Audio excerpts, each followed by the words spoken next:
All right, folks, it's time for another edition of the online dinner party. Hope that everybody's having a great and amazing day. I've actually been involved in a lot of different things today. As a matter of fact, earlier today, I was checking out what was going on with our news coverage. And of course, my good friend Shaquille was on that.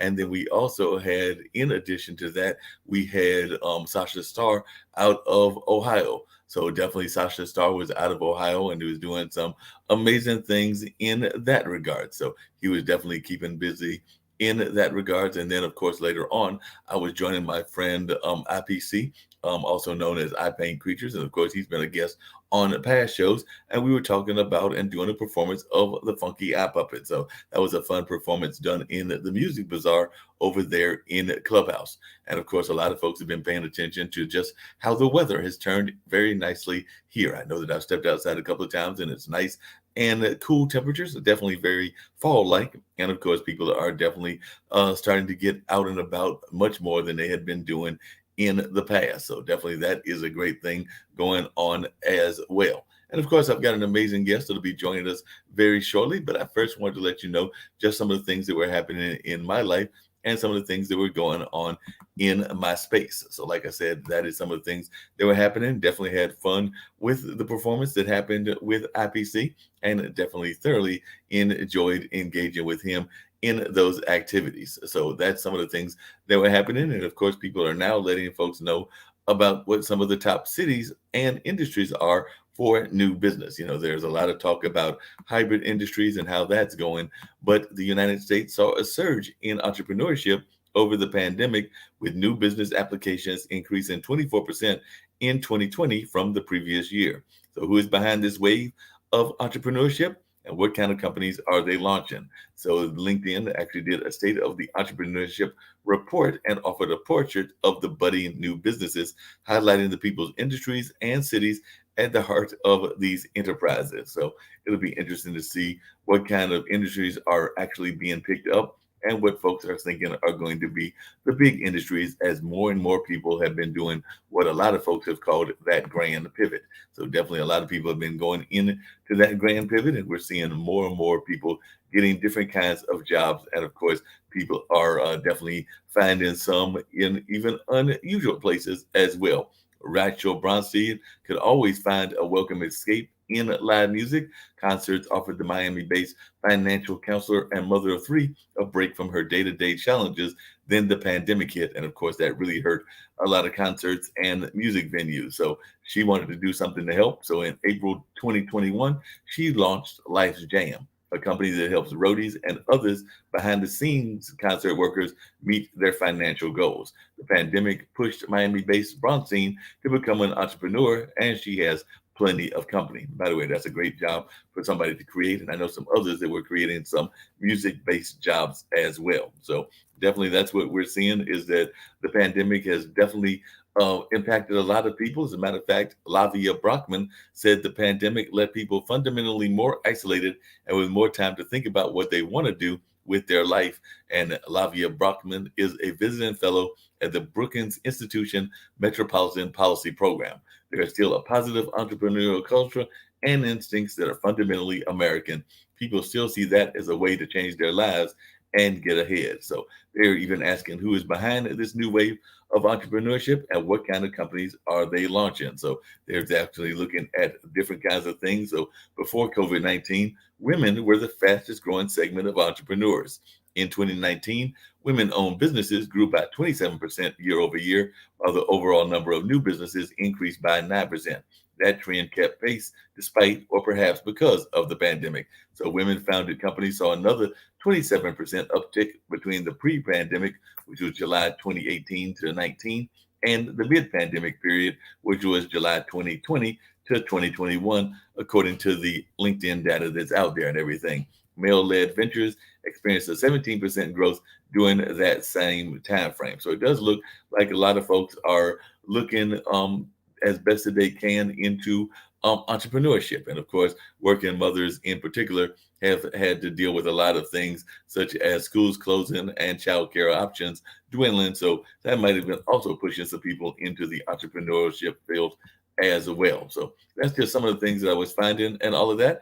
But I'm gonna see if Ron's available and he's able to hear me and any of that. I know we were having issues before, but Ron is involved in music and involved in a lot of other things as well. So I'm going to see if Ron is able to hear me. Otherwise, we'll just continue rambling on and seeing what's going on. But hopefully, he's able to hear me this time around. So, Ron, can you hear me? Yeah, loud and clear. We're Good. good. Glad that sometimes that's what you have to do is just bounce in and bounce out. That does happen sometimes. Ron, I was glad you were able to join me and definitely this wonderful platform that we have here, the International Broadcast Media, which was founded by my friend Nick Palveda, who's actually originally from Florida and who is of Mormon descent, if I remember correctly, and Kim Calhoun, who is an engineer. And at the time that they were creating this platform, they were seeing a lot of news going on around the pandemic, around life in general. And they already had a working relationship with IBM, the corporation, as well as with some other people, including PBS. So they decided to launch this lovely network, which has several shows, including shows from other parts of the world, such as Nigeria and in the past, South Africa, and of course, a lot of shows from throughout the United States. But definitely always glad to bring in amazing people. And I'm a big fan of LinkedIn. So I found you on there and I was like, Ron just does some amazing things in this musical world and is continuing to do amazing things in the musical world as well. So I'm sure that folks would love to hear about your great history because you just have a very rich history in the musical field. I mean, I don't know many people that have had a chance to work with such greats as Lionel Hampton and Louis Armstrong and even John Lennon, who wrote one of my all-time favorite songs, Imagine. But that's just some of the people that you've had the chance to work with. And of course, you've written that book entitled The Era I Almost Missed. So I'm sure that folks would love to hear some of these fascinating stories of what you've got going on and how you even came into this world of music at a young age, but still continuing to do it even at your current age. So a lot of people are like, they're amazed when people are still doing this great work. Because I know even Stevie Wonder has been in it for several decades as well. And I don't know if you've had the pleasure of ever working with Stevie, but that's another person that I have strong admiration for. Well, yeah. Well, it's been the better part of 6.5 decades that I've been doing this, and coming into the business when I did, I kind of the book is entitled "The Era I Almost Missed," and that refers to the big band era, Right. which I almost missed. I caught the tail end of it as I was getting into the business. The big band era was kind of fading, but in the mid '40s, that was as I was growing up, that was the music of the day. Swing music and jazz bands was the pop music, and how cool was that? Oh yeah. So that kind of was where it began. With me growing up, that was the music I was exposed to originally, and even Dixieland music as well. That was the stuff I grew up listening to, and pushed me into that direction, I guess. And go ahead.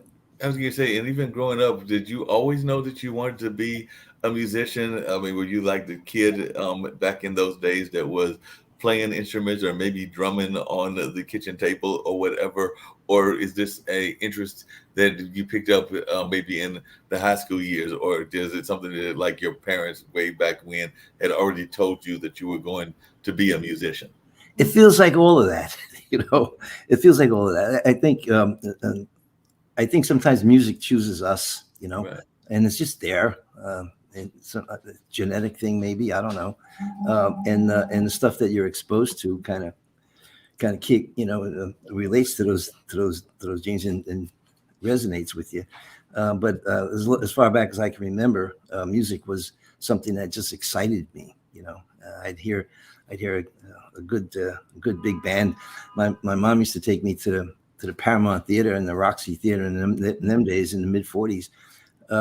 They had 2 movies and a live show, stage show in between the movies, and they would have various entertainment, acrobats, and different things. But they always had a good swing band or jazz band on stage, and that was my first exposure to live. When I heard live music, when I heard 16 musicians or 17 musicians, and I heard that the energy coming out of those of those bands, it just went right through me, man. I was like, whoa, that's I got to do this. It just felt so good, you know.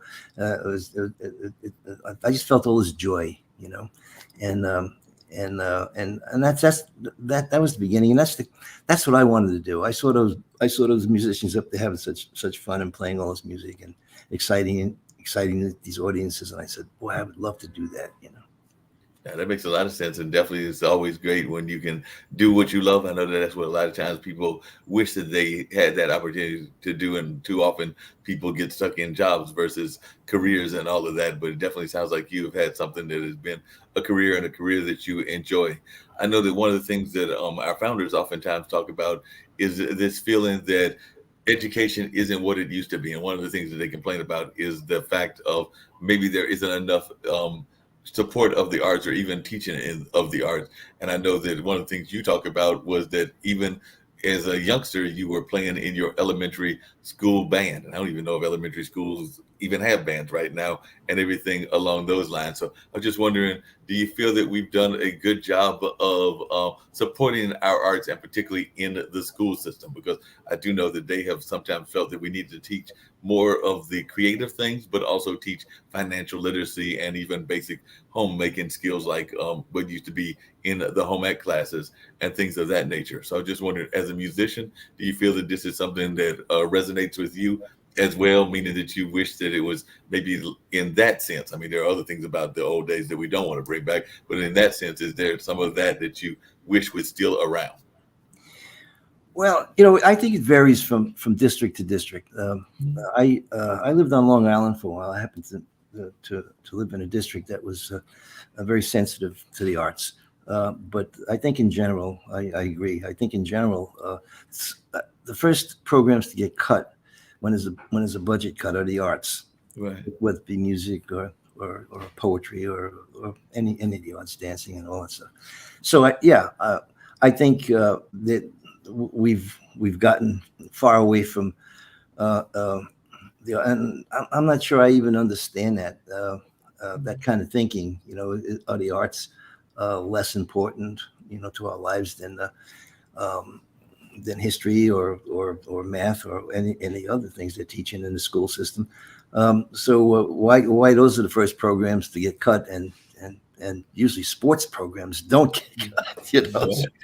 So yeah, I think there's something lacking in the school systems right now, but it does vary, I think, from district to district. You know? No, I definitely agree with you on that and everything. One of the other things that fascinated me when I first heard about you and everything was I definitely remember the great paintings of Harlem and that Harlem era, and definitely the great Harlem Nights picture that exists and all of that. But it definitely, there was some great clubs there, like the Birdland Jazz Club, which is right there on Broadway. And you had the privilege of playing there, but also playing with some true legends like Count Basie and Art Blakey's Jazz Messenger. So I'm sure that our audience would love to hear about what those experiences were like and what Count Basie was like as an individual, because a lot of times we hear about these names, and of course they are people that resonate with our history, but we didn't have the pleasure of actually working with them, but you did. So I would love to hear some of your stories about Art Blakey as well as Count Basie.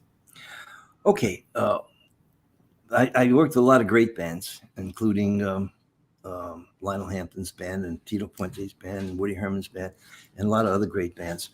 But unfortunately, I never had the opportunity to play with the Basie band. I used to do it, but that was the band that kind of turned me on as a young musician. That was my favorite band to listen to, and I used to go down to Birdland all the time as a kid. When I got my driver's license, I lived in Queens, and I would jump in my car and drive over to Birdland, and whenever Basie was in town. And I became very, very close friends with one of the members of the Basie band, Frank Foster. Mm-hmm. Frank Foster was an international star already. He had been on all those beautiful recordings, and he was writing all those arrangements, or many of those arrangements, for the Basie band. So meeting Frank was for me was like probably the most important person on the planet. I just had so much admiration for him and the Basie band. So that was my connection with the Basie band. Although I never played with the Basie band, I played later with Frank Foster's band. When he left Basie, he put his own big band together, and I was part of his band. We became lifelong friends. But I met him as a kid and a fan of the Basie band. And then Frank eventually was kind enough to share his arrangements with me for my band. And that helped me get started because I had all this great music that Frank was writing, the same music that the Basie band was playing, my band was playing. So that music attracted many of the better players in New York City. So I always had these great bands, and it was all through Frank Foster. But unfortunately, I never played with the Basie band. I wish I would have.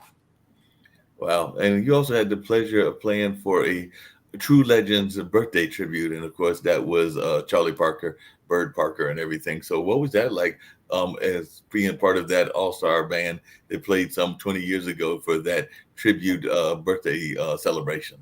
But that was one of the biggest honors I've been in this business a lot of years. And that I'll never forget, being asked to play on Charlie Parker's birthday up in Harlem with this wonderful jazz band with world class musicians.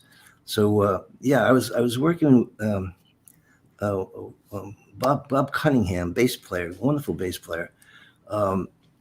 Unfortunately, he passed away a few years ago, but he worked with Angela. My wife is a jazz singer, and Angela and I were working a lot of gigs around New York, and we would always use Bob on bass.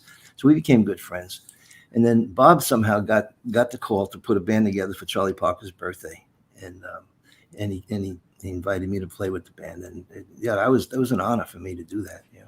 Yeah, it sounds like it was a definite honor and everything. You mentioned your wife, and I did see her as we were setting up and everything in the background, and definitely helping you get us organized so we can get this interview and everything. But anytime that I hear of De Niro's, I oftentimes think of a famous actor. So I was wondering if your wife was related at all to that famous actor and everything, and if that was part of the family tree. Because whenever I see that name, there's not that many De Niro's that are in the fame market, but I definitely think of that famous actor. So I was just wondering if they were connected to them at all in any form or fashion.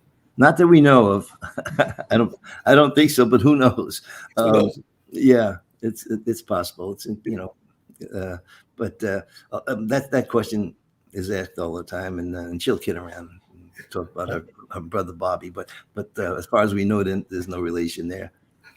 Now, a person that you did also have the pleasure of playing with, I saw them perform in Atlanta many decades ago, and it was one of the truly most amazing performances I have ever seen, just because they just really had some high energy in their performance. And this was, like I said, decades ago that I had the pleasure of seeing Tito Puentes play and everything. And it was like at a concert, I want to say it was in one of the big parks there in the Atlanta area, and I was visiting some people down there. So we actually went down there and saw that performance. So I'd love to hear your recollections and your views of working with that truly amazing Latin performer. Yeah, well, man, when I played with Tito's band, that to me, that was the king of Latin bands. I loved Tito's band long before I played with it. And a friend of mine, an alto player named Don Palma, was Tito's lead alto player. And when that band worked 7 nights a week, I mean, that was a really busy band. And they had this circle of clubs that they worked in the New York area. Like one night they would work this club in Staten Island, and then maybe a Thursday night they would work this club on 86th Street in the city, and then they would work the Pan Am. But it was the same circle of clubs, and these guys were getting tired. Just doing 7 nights is tough for anybody. So they needed a good sub, and I was like the first called sub for Don. I would do sometimes 2 or 3 gigs a week, and then the tenor player, a guy named Dick Mesa, I would also start subbing for him. But my first night with that band, and I'll never forget it. It was kind of an interesting story for me, anyway. I don't know how interesting it'll be for everybody else, but I'll tell it anyway. Yeah, and we'll see. But I got the call, and the first night I joined the band. I'm of course worrying about reading the parts. There's a lot of music, and the notes are flying by, and some of those tempos are fast. And I was a decent reader, and so I was getting along with the music pretty good. Then I see a solo on my part, and it's just 2 chords, and I'm thinking like, like, well, I lean over to Dick Mesa and I said, how many courses do I play here? He says, just play. I said, okay. And then I'm thinking about it and thinking, well, what does just play mean? So I lean over again. I said, is it like one course or two courses? He said, I said, you know, I'm perfectly capable of playing long solos, you know, if you want, if they want this. But I said, I'll tell you what, I'll just play. And when Tito wants me to stop playing, just tug on my jacket a little bit, light and gently. And so now my solo comes and I'm up and I'm playing.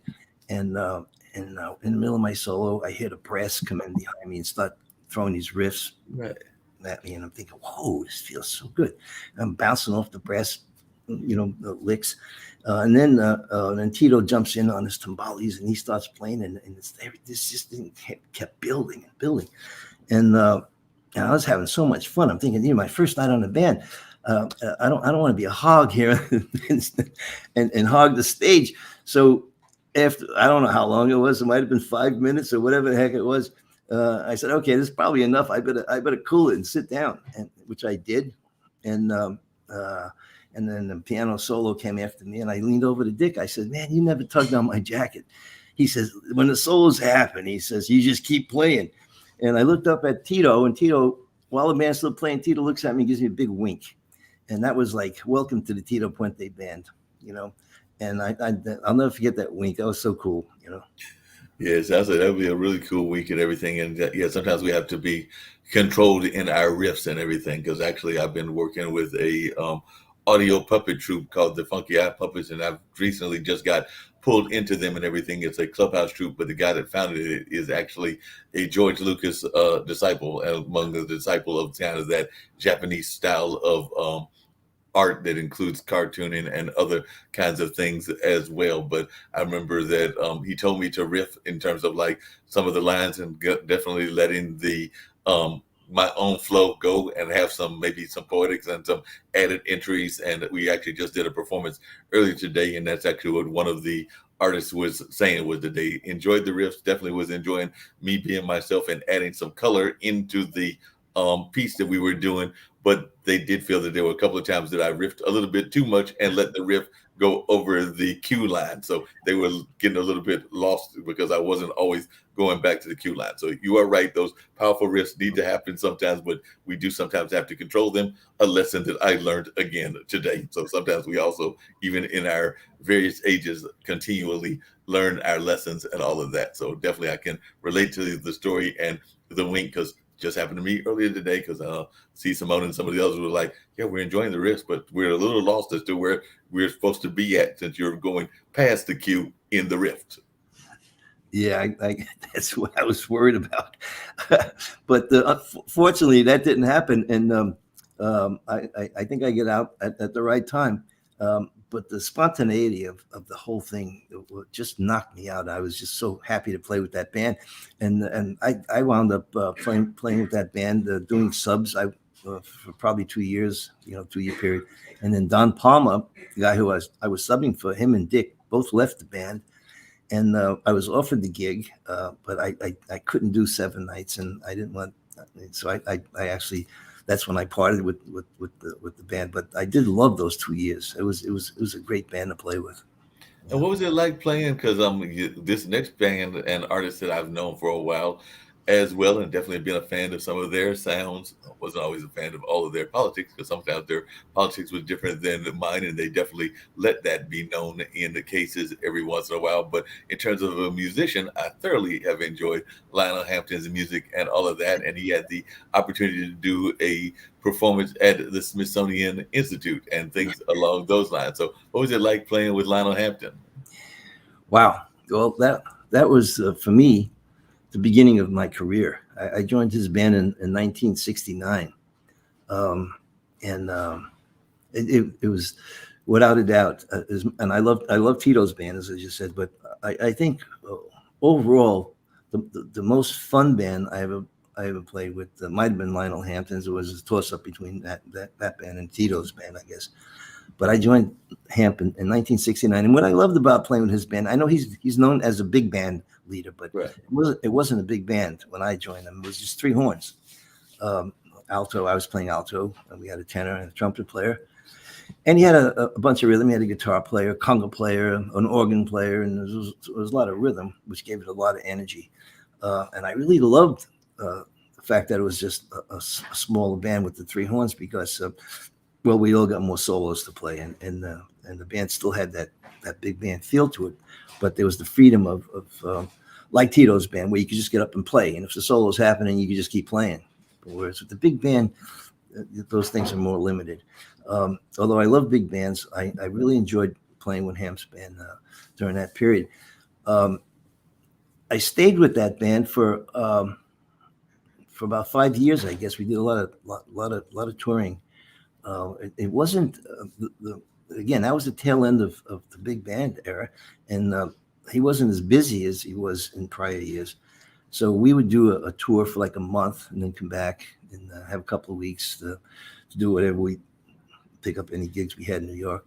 And then he would do another tour. So it was kind of like that. And I made most of those tours for about 5 years. And we became lifelong friends, but it didn't, although I toured with him for those 5 years, when I got off the road with him and I started freelancing and playing with various other bands, I bumped into him one night in the city at a CD release party. He just happened to be there, and I hadn't seen him in probably a couple of decades. And we reunited that night. It was such a cool get together. And he was not doing well. He was getting close to his 90th birthday, and he had suffered a couple of strokes. He was in a wheelchair, but he remembered every gig we ever played. We talked for a little bit at that club, and I was amazed at it. He had to have a photographic memory. He remembered the first night we met. In fact, when I talking about the first night we met, I flew out to Lansing, Michigan, and they gave me a hotel room, and they flew me out there. And I'm in the hotel, and I'm anticipating, a rehearsal that's coming up with his band. And I got my clarinet out, and I'm practicing. And I hear a banging on the door, and I say, "Uh-oh!" And somebody's probably complaining, because that happens all the time. Right. Somebody's trying to sleep, and you're trying to practice. And they call the manager, and he bangs on the door and tells you to stop practicing. So I'm ready to go and apologize. I walk to the door and I open. I'm ready to say okay. And it's Lionel Hampton. He wanted to greet me into his band, and he comes into my hotel room, and we're standing there in my hotel room, and we're talking. And I'm thinking, I was a kid. I'm thinking, holy smokes, I can't believe I'm standing here talking to Lionel Hampton. I was like starstruck, It was kind of cool. And basically, he just wanted to, say hello and welcome me into his band. So it was really cool. Yeah, that's real cool and everything. And like I said, I had remembered that he had endorsed certain Republican candidates, whether it was Reagan, Nixon, and or Bush. But I had actually forgotten until I just looked it up that he had also endorsed Mr. Clinton. So I guess he was definitely across the board supporting whoever he felt was the better candidates, because I had forgot about the part that he had endorsed Mr. Clinton as well when he had run. And I don't know who else he might have endorsed before he passed, but I do remember some of that, just having family members who were very much into that activist space that sometimes they would tell me about Lionel and Sammy Davis and some other folks who were in the Republican camp, for lack of a better term, and everything. And but definitely that was fascinating. When I just looked up, I was like, oh, I forgot he had endorsed Mr. Clinton as well. So sometimes we even, as we do our research, find things that we had forgotten also. But that being said, your wife you met, and I was wondering, did you meet her through one of those gigs, or did y'all like bump into each other just by happenstance and you found out that she was a singer, or was it somebody that you were performing with and then y'all courted and then eventually got married? So how did this whole lovely romance that has been going on for decades also happen? Well, I was out on the road with Skitch Henderson's band. I did a tour with Skitch Henderson's band.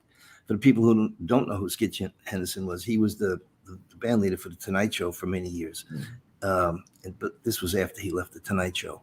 And I did a tour with Skitch's band, and I was rooming with a guy named Steve Greenfield, a saxophone player, wonderful saxophone player, and we became good friends.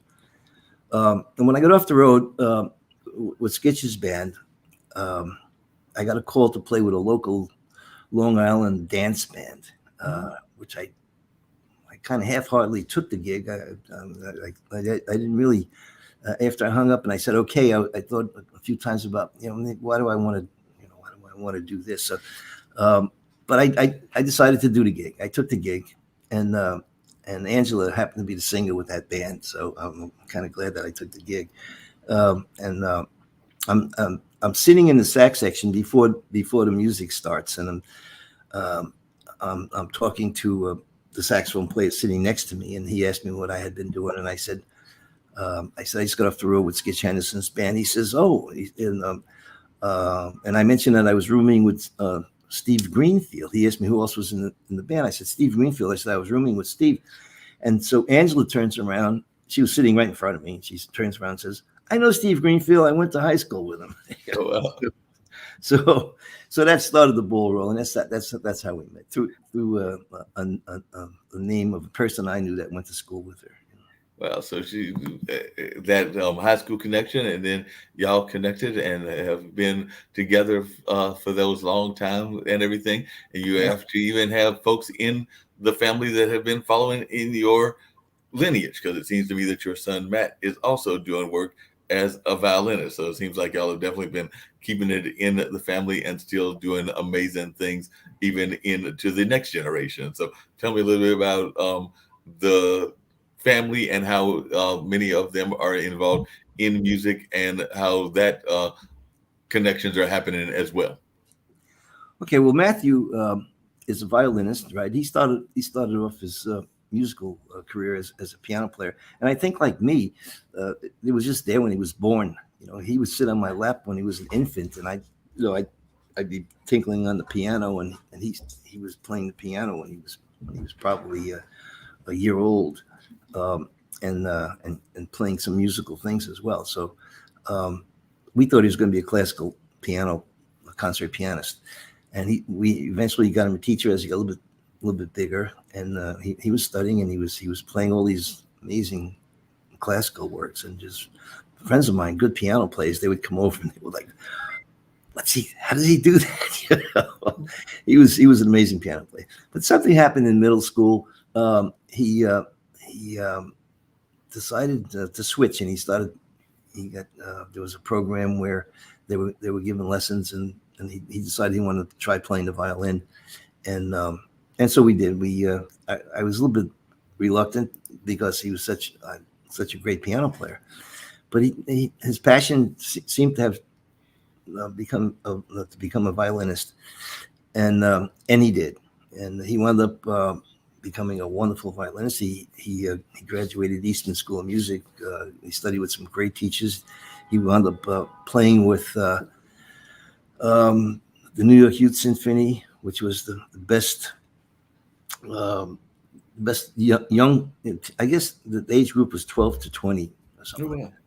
And but these kids were monsters. These were all the best players. They had audition, and he eventually got into this orchestra and did I think 5 performances at Carnegie Hall with them, and so he was on his way to becoming a master violinist, and taught me a lot about classical music.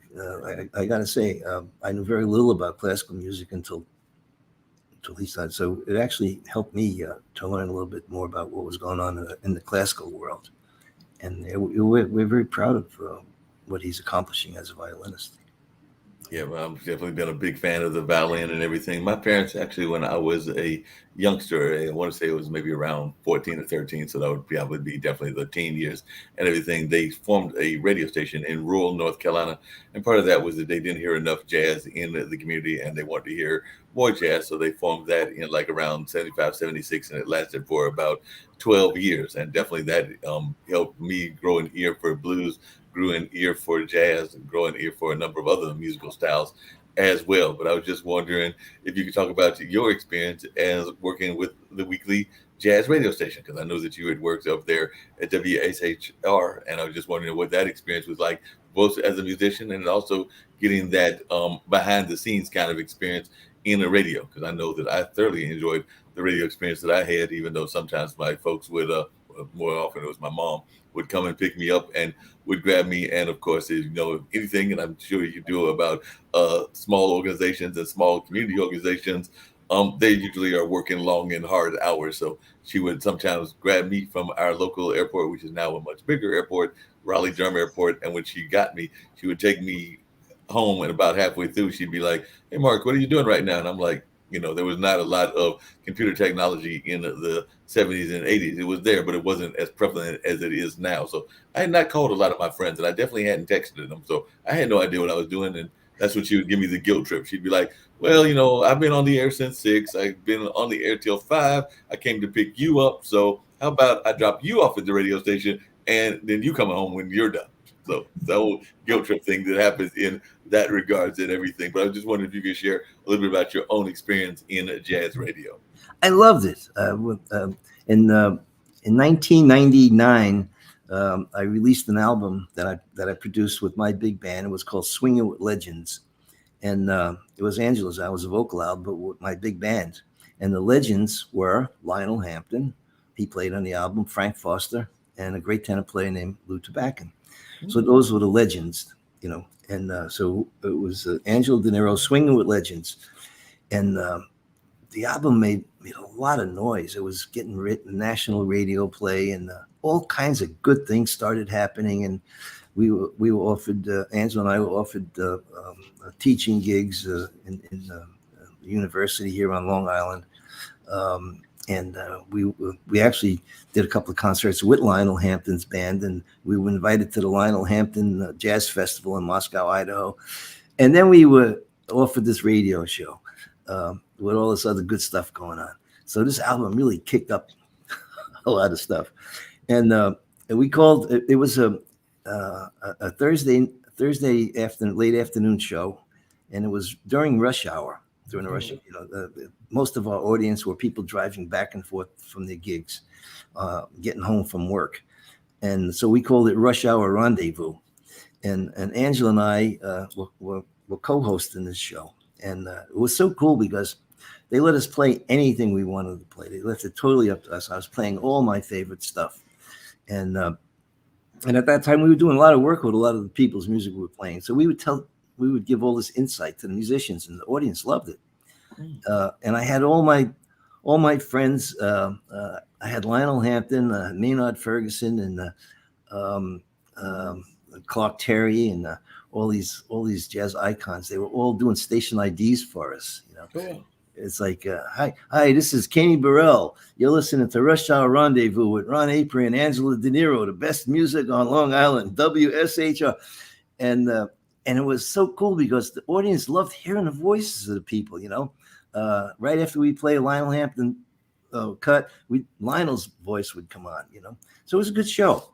And it ran for a couple of years. It probably would have kept running, but there was some internal stuff going on. There was another, the weird part is the guy who got us this gig, we were actually doing interviews with him on his show at that station.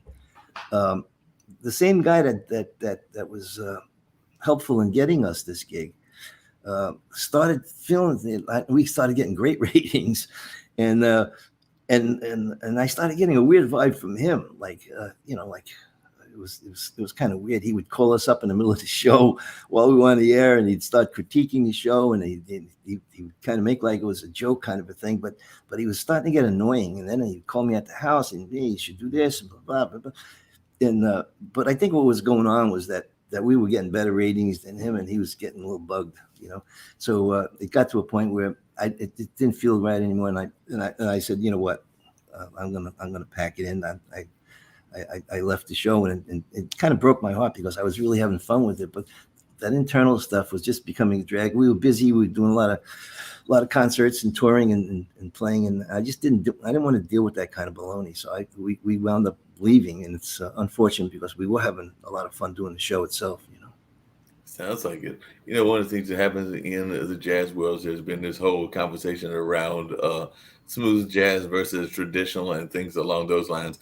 I'm actually one that just loves the good music in general, but I was wondering, what do you think about when you hear people that try to divide jazz into these different styles and maybe even try to pigeonhole them? Or is that something that you don't even like to get involved in terms of those kind of conversations? Because I know I've got a good friend actually work at the local low power radio station, and one of the guys is very much into what he calls smooth jazz. So he would say that that's more of his style of choice and everything. But there are others that are more into, I guess, the more traditional and straight ahead kind of sound. So is that even something that resonates with you, or do you not even bother and you like to do what is feeling good to you, and doesn't matter whether it's called smooth or traditional, or whether it's called a big band or some of the other styles that are out there?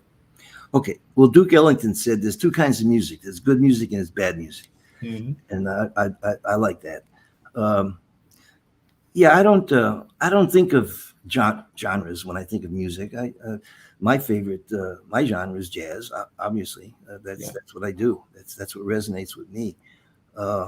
There's so many areas of jazz itself without going into other genres. You know, my first album was a fusion album. I did a thing with kind of a funk rhythm and improvisation on top. Whether it's Latin music, jazz Latin music, or jazz fusion, or jazz hard bop, who cares? If it's happening, it's happening. You know, that's how I feel about it. You know? No, I agree with you. That's the way I feel about it too. And I know a good friend of mine who's a funk musician. He also in times talks about how music is also the great healer in society, because nobody really cares whether you're Republican, Democrat, gay, straight, trans or not, whether you're male or female. That when you're rocking to those sounds, you're there in support of that musician that you're there to admire and to see perform. You really could care less what your neighbors' political views, or for that matter, their religious views are. You're just there to enjoy the moment. I've heard people say that about music, and also to some degree about sports, and whether it's soccer or basketball or baseball or whatever the sport is. But what is your thoughts about music as kind of having this healing nature and maybe even being a unifying force? Absolutely. I mean, it's the great haven. It's the great escape for me. I try to get away from all that junk. I don't watch the news anymore. You know, I'm just I don't know. For me, it transcends all that baloney. When I'm on the bandstand, I run a lot of my own big bands. I still have a big band. If this pandemic would have ended, we get back to playing. But that doesn't enter anybody's mind. We're playing music. We're in our own world, man. It's a great world. It's separate from all of the stuff. I'm aware of what's going on, but sometimes it's good to just have a place to get away from the garbage, and a place to hide. And that's basically how I feel about what I'm doing musically. I know a lot of people will use music, and it's okay, and if it works for them, that's good. To promote a cause, or to get behind a cause. I did fundraisers way back in the '70s at Birdland with Frank Foster's band for the NAACP, and that was cool. We did the Jazzmobile up in Harlem during the riots, and it helped. So yeah, that's cool. It's all good. But for me right now, at this stage in my career, I kind of want to just get away from all the baloney and all the fighting and the friction and the tension. I'm going a different way. I spent these past 2 years since this pandemic hit writing music. I have a pile of arrangements that I wrote. I have about 30 brand new big band arrangements that I'm dying to hear. And then I wrote the book. Yeah. I prefer staying at this stage of my career and the stage of my life. I prefer staying in that area, and I don't really. I think my crusading days are probably over by now. No, I understand that. Definitely those crusading days, they do have a time limit on them to some degree, maybe because I don't know about that though, because my dad is still doing some crusading and he's into his early 80s. So maybe they don't always have a time limit, but it probably depends on the person, the mindset, and all of that. Because I was going to say you're probably right, but then I was thinking about some folks that are in their 70s, 80s, and maybe even their 90s that are doing a lot of crusading even to this day. So it's probably more of the heart of the individual and whether they want to continue the fight, whatever that fight is, and things along those lines. So you're probably absolutely right that would be Well, you got to do what works. You got to do what works best for you, and Right. maybe give your father a saxophone.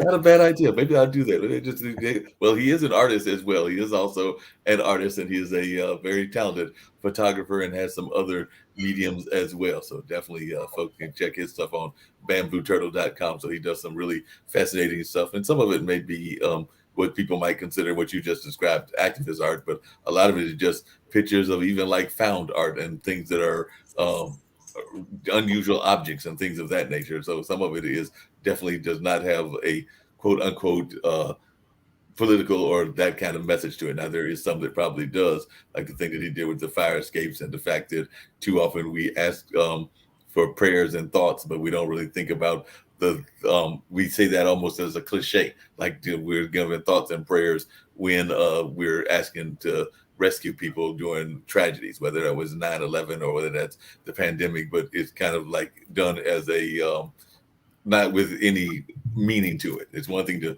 say it and another thing to have meaning to it. And I think that that's what that piece was trying to present, was that we need to actually have some thought behind what we say and not just say it because it sounds good. That's kind of the idea of what he was saying. You mentioned the pandemic, and I was just wondering, how did the pandemic I said infected, I meant affected you and everything, because I know it's definitely been affecting a lot of my musician friends. Like you said, one of them just went and did maybe only his third or fourth gig, because there was a lot of times that he wasn't getting any gigs at all. And you're talking about a big band, which means you really got to put your people together, because there's no such thing as a really small big band. There are usually several people in those bands and all of that. So I was just wondering, how has this impacted you, and how have you even worked around it to even get practice? I mean, I know a lot of it is you're writing new stuff, but if you're trying to practice with your big band mates, are you doing a lot of this through the new mediums of technology, and how are you actually managing, and are you seeing hope on the horizon? Because I know I actually work at a local theater, and I know the local theater is requiring that people have to either have the vaccination card or proof of vaccination, even to come in to watch the movies and or the concerts. And I know there's some other venues that are having similar kind of philosophies, but then you've got others like the state fair that are like, come on in, and we're not really checking all that hard. But I was just wondering, how has the pandemic affected you, and how are you working within whatever the confines are? Well, it's affecting me the way it's affecting everybody. Musically, nothing happened. I mean, well, there were no gigs, and everything was closed, doing, you social distancing, and musicians too. I mean, you have a big band, you're not going to be sitting in the middle of 8 or 9 other horn players that might be carrying the virus. So nothing happened. We were actually very busy with my big band prior to the pandemic, and things were going well. We had just finished 6 years of Sunday night, a monthly Sunday night gig at a club called Trumpets in Jersey, and we had hooked up with Birdland in the city. We talked about Birdland before. Well, Birdland's still going, and the first time I played Birdland was probably in 1960 or something, and was it 2019? I guess it was. I went back to Birdland with my own big band, and with Angela, and we had done our 4th performance there, and it was kind of cool. It's such a fun room to work. And then the pandemic hit, and I haven't played a note with my big band since. So it's been kind of weird. Yeah. You asked me how do I think of how it's going? I thought it was over a few months ago. It looked like when the vaccine first came out, it looked like it was the numbers were coming down. We got vaccinated. We actually went to Birdland one night and caught Arturo's band. So and then we got the second surge, the variant, right. And the numbers went crazy again. Although they're coming down again. I check this COVID map every day, and the New York Times has this wonderful map that's broken down county by county for the whole country, and I check that every day. I think we're in good shape. We just got our booster shots, Angela and I did, and things are starting to open. Clubs are opening again. A lot of friends of mine are out playing again, and I'm getting invitations to various gigs, and I'm happy about that. So I think we're going in the right direction. How far, who knows? One of my doctors I was talking to, and I asked her opinion, and she seems to think that it's going to kind of be like the flu. We're going to have to get a flu shot every year, and she thinks that the COVID thing is probably going to be the same thing, but it'll be under control. And I think we're at the tail end. I'm hoping we're at the tail end anyway. I hope so as well. Do you think that what's your views on clubs? Because I know that even before the pandemic, a lot of people were concerned about some of the pricing at both clubs and concert venues, and they were afraid that, and this was even before the pandemic, that they were outpricing a certain market. And then, of course, there are some people that are upset about certain corporate elements within both radio and concerts. But I was just wondering your feels about the industry. Like I said, I'm glad to hear that Birdland is still there. I did not don't know that I totally realized that. So I'm glad that they are still kicking and doing well. But I know that there are clubs even here in Durham that have been doing quite well, and one of them may be the victim of growth, because they may eventually close their doors, and it won't be because, well, partially because of the pandemic and maybe the losing some of the shows, but also because of some growth that is happening around them. So that growth may eventually cause that club to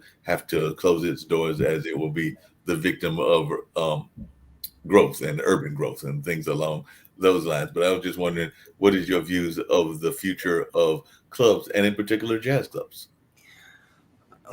I think it's bleak. With all the free music now, I think the internet has YouTube.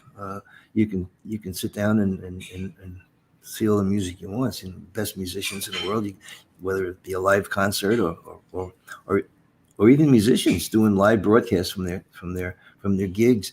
There's so much free music, and it was bad before this. I mean, the jazz clubs have always had a tough time. Very few jazz clubs, other than Birdland and maybe the Blue Note here in New York. It's always been a tough thing to keep those clubs afloat. And live entertainment in general, and I don't know if it's even jazz. I think just live entertainment in general is in jeopardy. People don't go out. People aren't going out. I'm wondering. We were just talking about, Angela and I were just talking about this a couple of days ago. After this pandemic, there's been such a thirst. We've been quarantined for so long. I'm wondering if there's not going to be an explosion of people wanting to get out, and that the clubs may actually, go through a period of a boom. Who knows?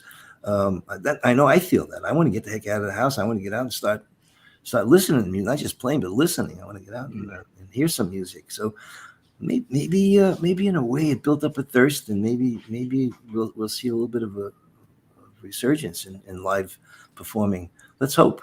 I hope that you're absolutely right in that regard. I was actually just thinking, I was talking to a friend of mine out in California, because even here in Durham, North Carolina, where I'm at, I've been very much involved in the festival space, and a lot of those festivals had gone the hybrid model. So half the audience was there, or there might be other people watching, or it might be that one of the days was live and the other days or might be recorded. So I do think that hybrid model may be part of what goes on. But I was also telling a friend of mine from California that there was a time that I was very much in touch with what was going on, and hardly anything couldn't happen. It was a major event. I'm not saying that all of them, but it was very rare that it would happen and I would miss it. But with the pandemic, I have not been as much in touch, like you said, with the news, and therefore with the newspapers, and of course being at a cultural arts center, sometimes that information would just pass by in the sense of a flyer or promotional information. But I've seen at least 2 events, including one with a group that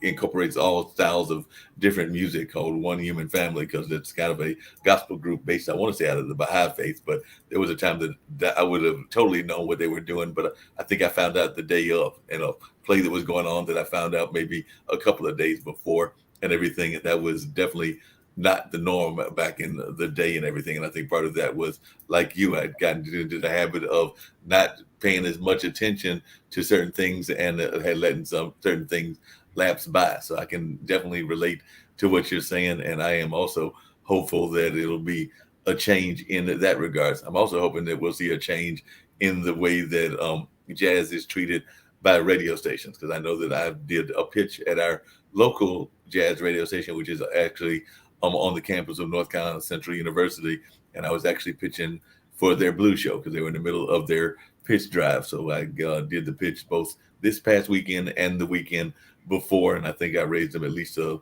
little bit of money and everything from making those pitches. But I know, as many people know, that a lot of times even they get caught playing the same things over and over. They get caught in like the cycle of not doing enough to support innovative artists and definitely up and coming artists, and they get kind of stuck in a queue similar to what commercial radio does. And commercial radio's fault is probably that it's run by 3 or 4 agencies. I can't really give that blame to the jazz stations because they are oftentimes more independent, but I do find that they fall into that same trap. So I just wondered your thoughts about that. And do you think that you are hearing enough voices in the radio landscape for jazz or blues or any of those other art forms?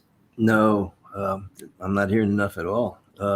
All I hear is talk radio in New York. I don't know how it is around the rest of the country, although I have a feeling it's probably the same. You have to really search long and hard to find a jazz show, a jazz radio show, or any kind of music. I mean, there was a period, a long period here in New York where WNEW was playing music all day long. William B. Williams, and then there was a few other hosts that were, and they were playing, the bassy stuff, the Sinatra stuff, and all good music.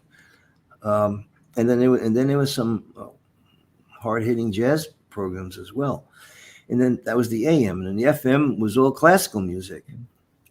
Now, my goodness, you turn the radio on, you have to search for any kind of music. Right. It's all news, the talk radio and news, and I don't know. I don't know what happened. It's kind of sad. That was the area. Years ago, back in 1998 when we did that Swinging with Legends album, and before that I did my first jazz album.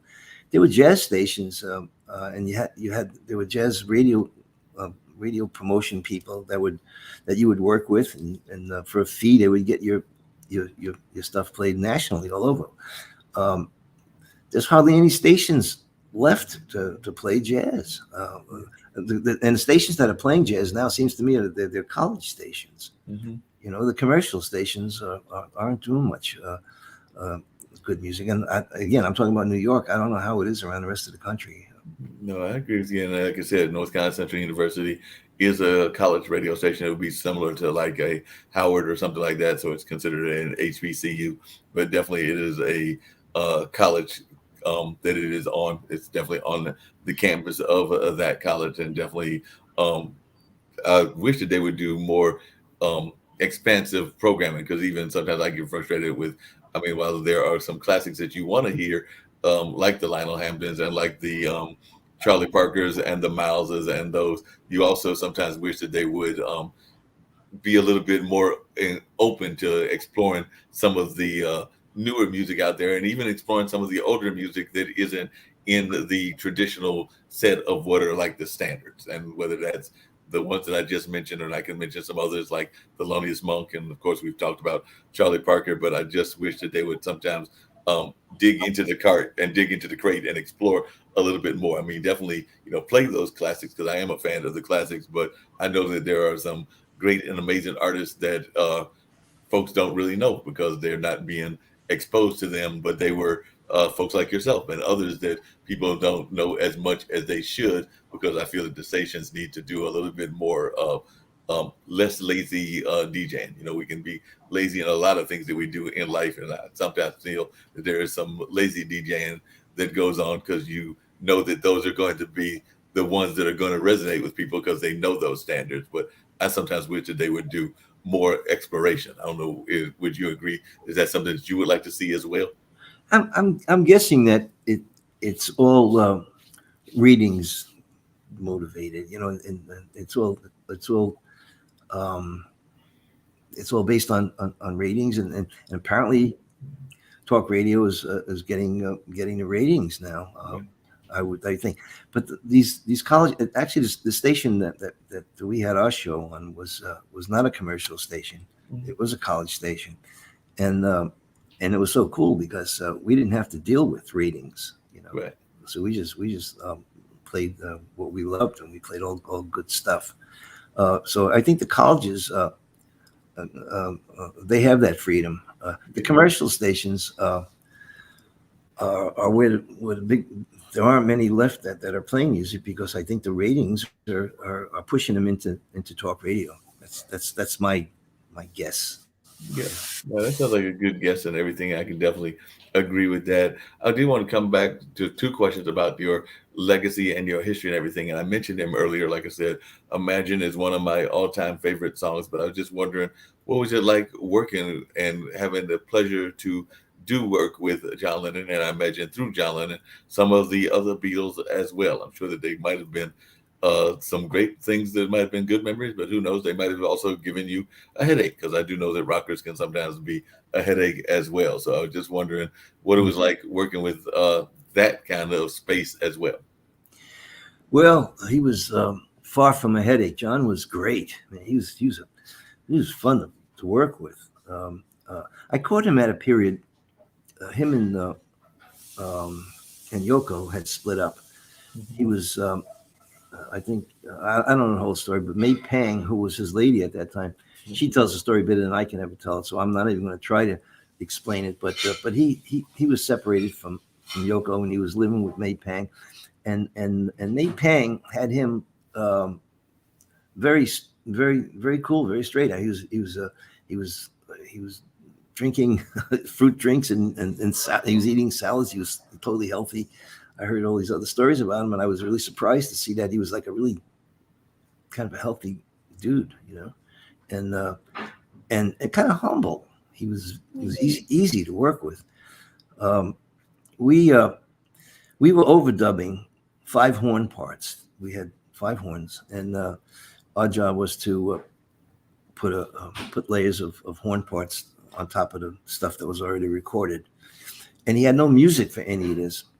And that was kind of a weird situation for me. I don't think I've ever played with 5 horns without arrangements. And I remember asking Steve Medeo. Steve Medeo was the trumpet player who hired me. And I said, Steve, let me take a look at the book. And he says, there's no book. I said, you're kidding. Come on, man. Let me see the book. And he said, no. He says, there's no book. He says, but it's cool. He says, just listen to me. He says, it gets easy as you go. So we were just making up stuff as we were going. It was, and I don't mind doing that. I mean, I can fake music, but with 5 horns in a recording studio, playing rock and roll, which is not my genre, and playing in a lot of the rock keys, which was kind of open string keys, the E's and the tough keys. For jazz musicians, we rock guys, they play in those keys all the time, I guess. So it was a little bit uncomfortable for me. In fact, it was a lot uncomfortable for me. But it did get easier as we went. And John had a lot to do with that. He was so cool to work with. He would let us turn us loose, and we would come up with some stuff, and then he would sit in the booth and ask us if there were any secrets. If he liked it, he went off with any secrets, meaning mistakes. And if we said it was cool, he'd say, and if he liked it and we said it was okay, then we put that track. So this was a tedious way to record. I was used to just going in and reading some parts, and we could have probably had that whole album done in one session, but it took us about a week of triple sessions because we were hitting and missing a lot, but that's the way he wanted to do it. So he had complete control over it, and he was able to pick and choose the things that he liked best and put all these arrangements together.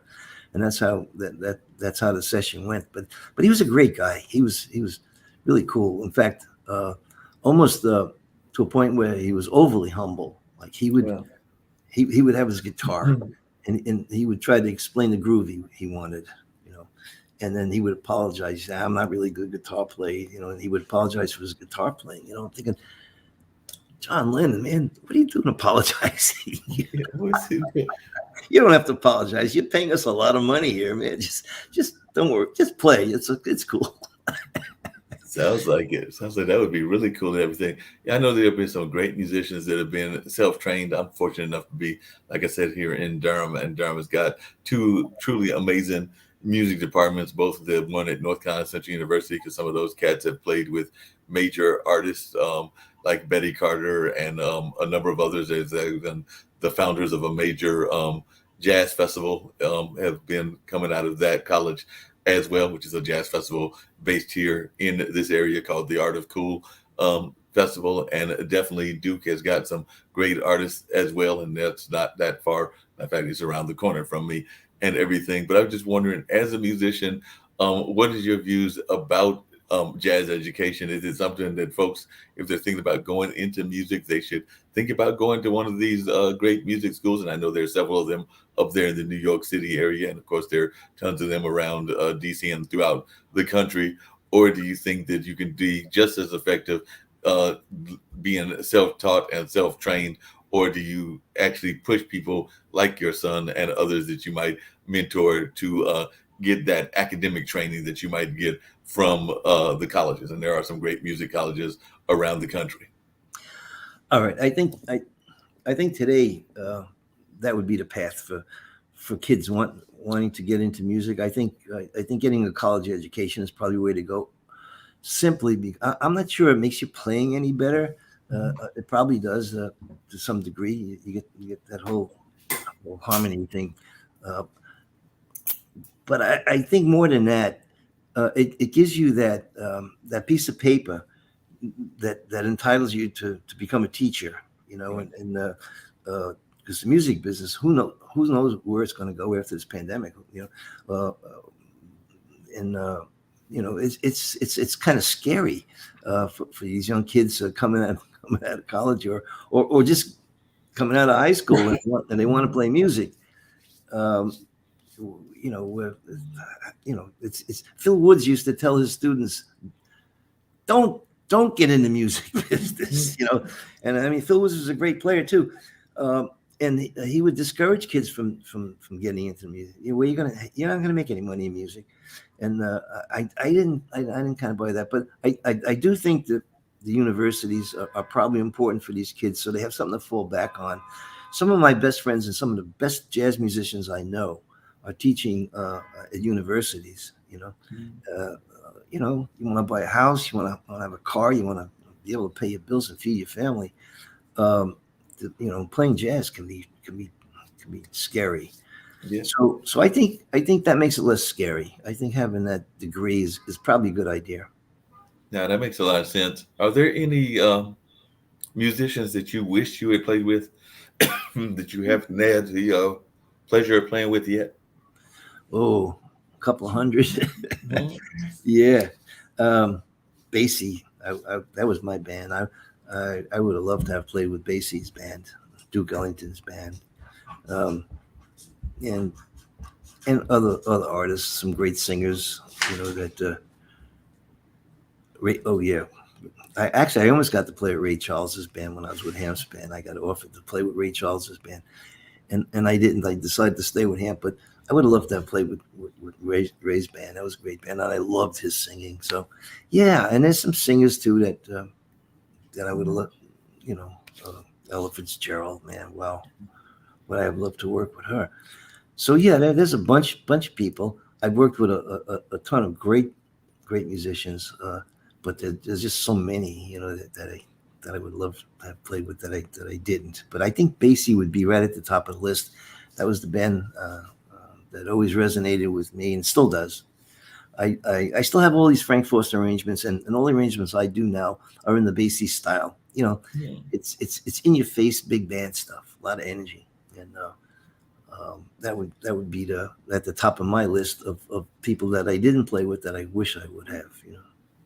Now, are there any artists that are out there now, whether they're contemporaries, meaning that they've been out in the last 5 to 10 years, or maybe they're even been out there for a long time? Like I know Stevie's been out there for a long time, and of course, there are others that have been out there a long time that are still playing that you haven't had the chance to play with yet, but that if that opportunity created itself, you would jump at it and everything. Because I do know that there are even some amazing artists that are still out there, like I said, Stevie, Sting, and a couple of others as well. So I was wondering if there are any artists that are currently playing, and maybe even some of those contemporary ones, like the Bruno Mars and the Lady Gagas and that kind of style that you can hear yourself possibly playing with if they gave you the opportunity. I think Lady Gaga would probably be fun to play with, but I don't have that craving anymore. I'm kind of like at this stage of the game. I'm focusing on creating my own stuff. You know, I have a couple of albums planned, which is all this music that I'm writing is for, and I'm kind of focusing mostly on my stuff and finding my niche. So that's pretty much. But I guess 10 years ago it might have been different. You know. Yeah. Yeah.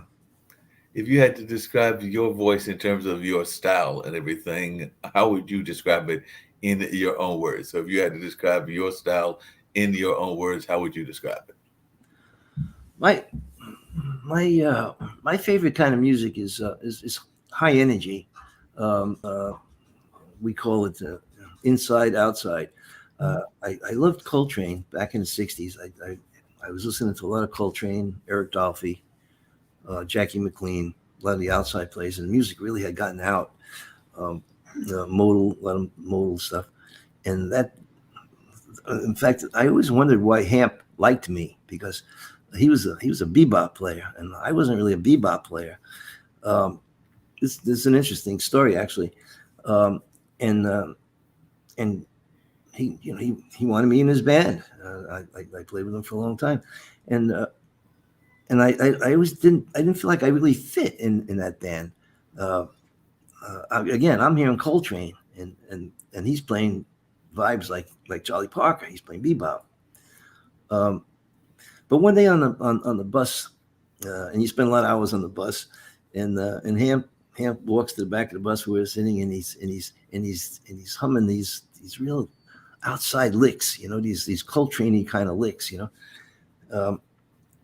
and I thought he was kind of mimicking that style of music. And then he says, "Man," he says, "I love Eric Dolphy." And I said, "Holy smokes! No wonder he wants me in the band," because I was into Eric Dolphy, and so he although he was a bebop player, he liked the contrast. He liked the high energy thing, and he would usually save me for the last solo. Like he would have the tenor player play a bunch of choruses and the trumpet player, and then he would call me because he liked my energy, and then right after my solo, the band would come in and boom, showstopper kind of thing. And he was Hamp was very audience conscious, and a lot of people put him down for that. A lot of musicians said, "Oh man, it's showbiz," but he was a great player. He could play, but he had all this energy, and every gig we ever played, he busted it up, and people just loved it. And he wasn't going to change. That's it. That was his thing, and his whole thing was pleasing the audience, and he would use me to build up to that high point. Yeah, it seems like enough artists don't do that these days. Because I'm still frustrated sometimes when I go to performances. Given some performers aren't actually the strongest performers in the world, so they may not be the strongest singers in the world, so they have to depend on lip syncing and other kind of things when they're doing live shows. But a lot of times it seems like they don't feel that they are giving the audience enough respect, because sometimes I think that they do it in such a way that it's not even like going through the motions of trying to be successful and trying to not at least give it a performance that it isn't as obvious. Because there's some lip syncing even in concerts that I've seen that are quite obvious, and I sometimes wonder if some of our performers that are contemporary and modern performers aren't given enough due to the audience, because I definitely think that some of our older performers, whether that was the 70s and the 80s, loved to give a show that was resonating with the audience. I know that I'm friends with Ken Knox, who's a member of the chairman of the board, and of course that's a famous beach music band, and they still to this day give a show that is very audience participatory and definitely gets the audience engaged, and they are actually still singing the songs and all of that. So I was wondering, do you feel that maybe a little bit of our modern performers aren't giving the audience as much respect as they should? I I really think it depends again on the genre. I think jazz artists, jazz musicians, and jazz singers. Um, I I know everybody wants to connect with the audience. Everybody I've ever worked with, if you're not connecting with your audiences, you're not going to be in business very long. Yeah. We all know that. Uh, but some of us, and there's a line, I guess, that you don't want to cross, as an artist, where you can be kind of referred to as maybe somebody that's selling out. So you got to be careful how far over that line you go, I guess. You want to please the audience, but you want to keep it musical. It's it's something you got to be careful with. How you please the audience.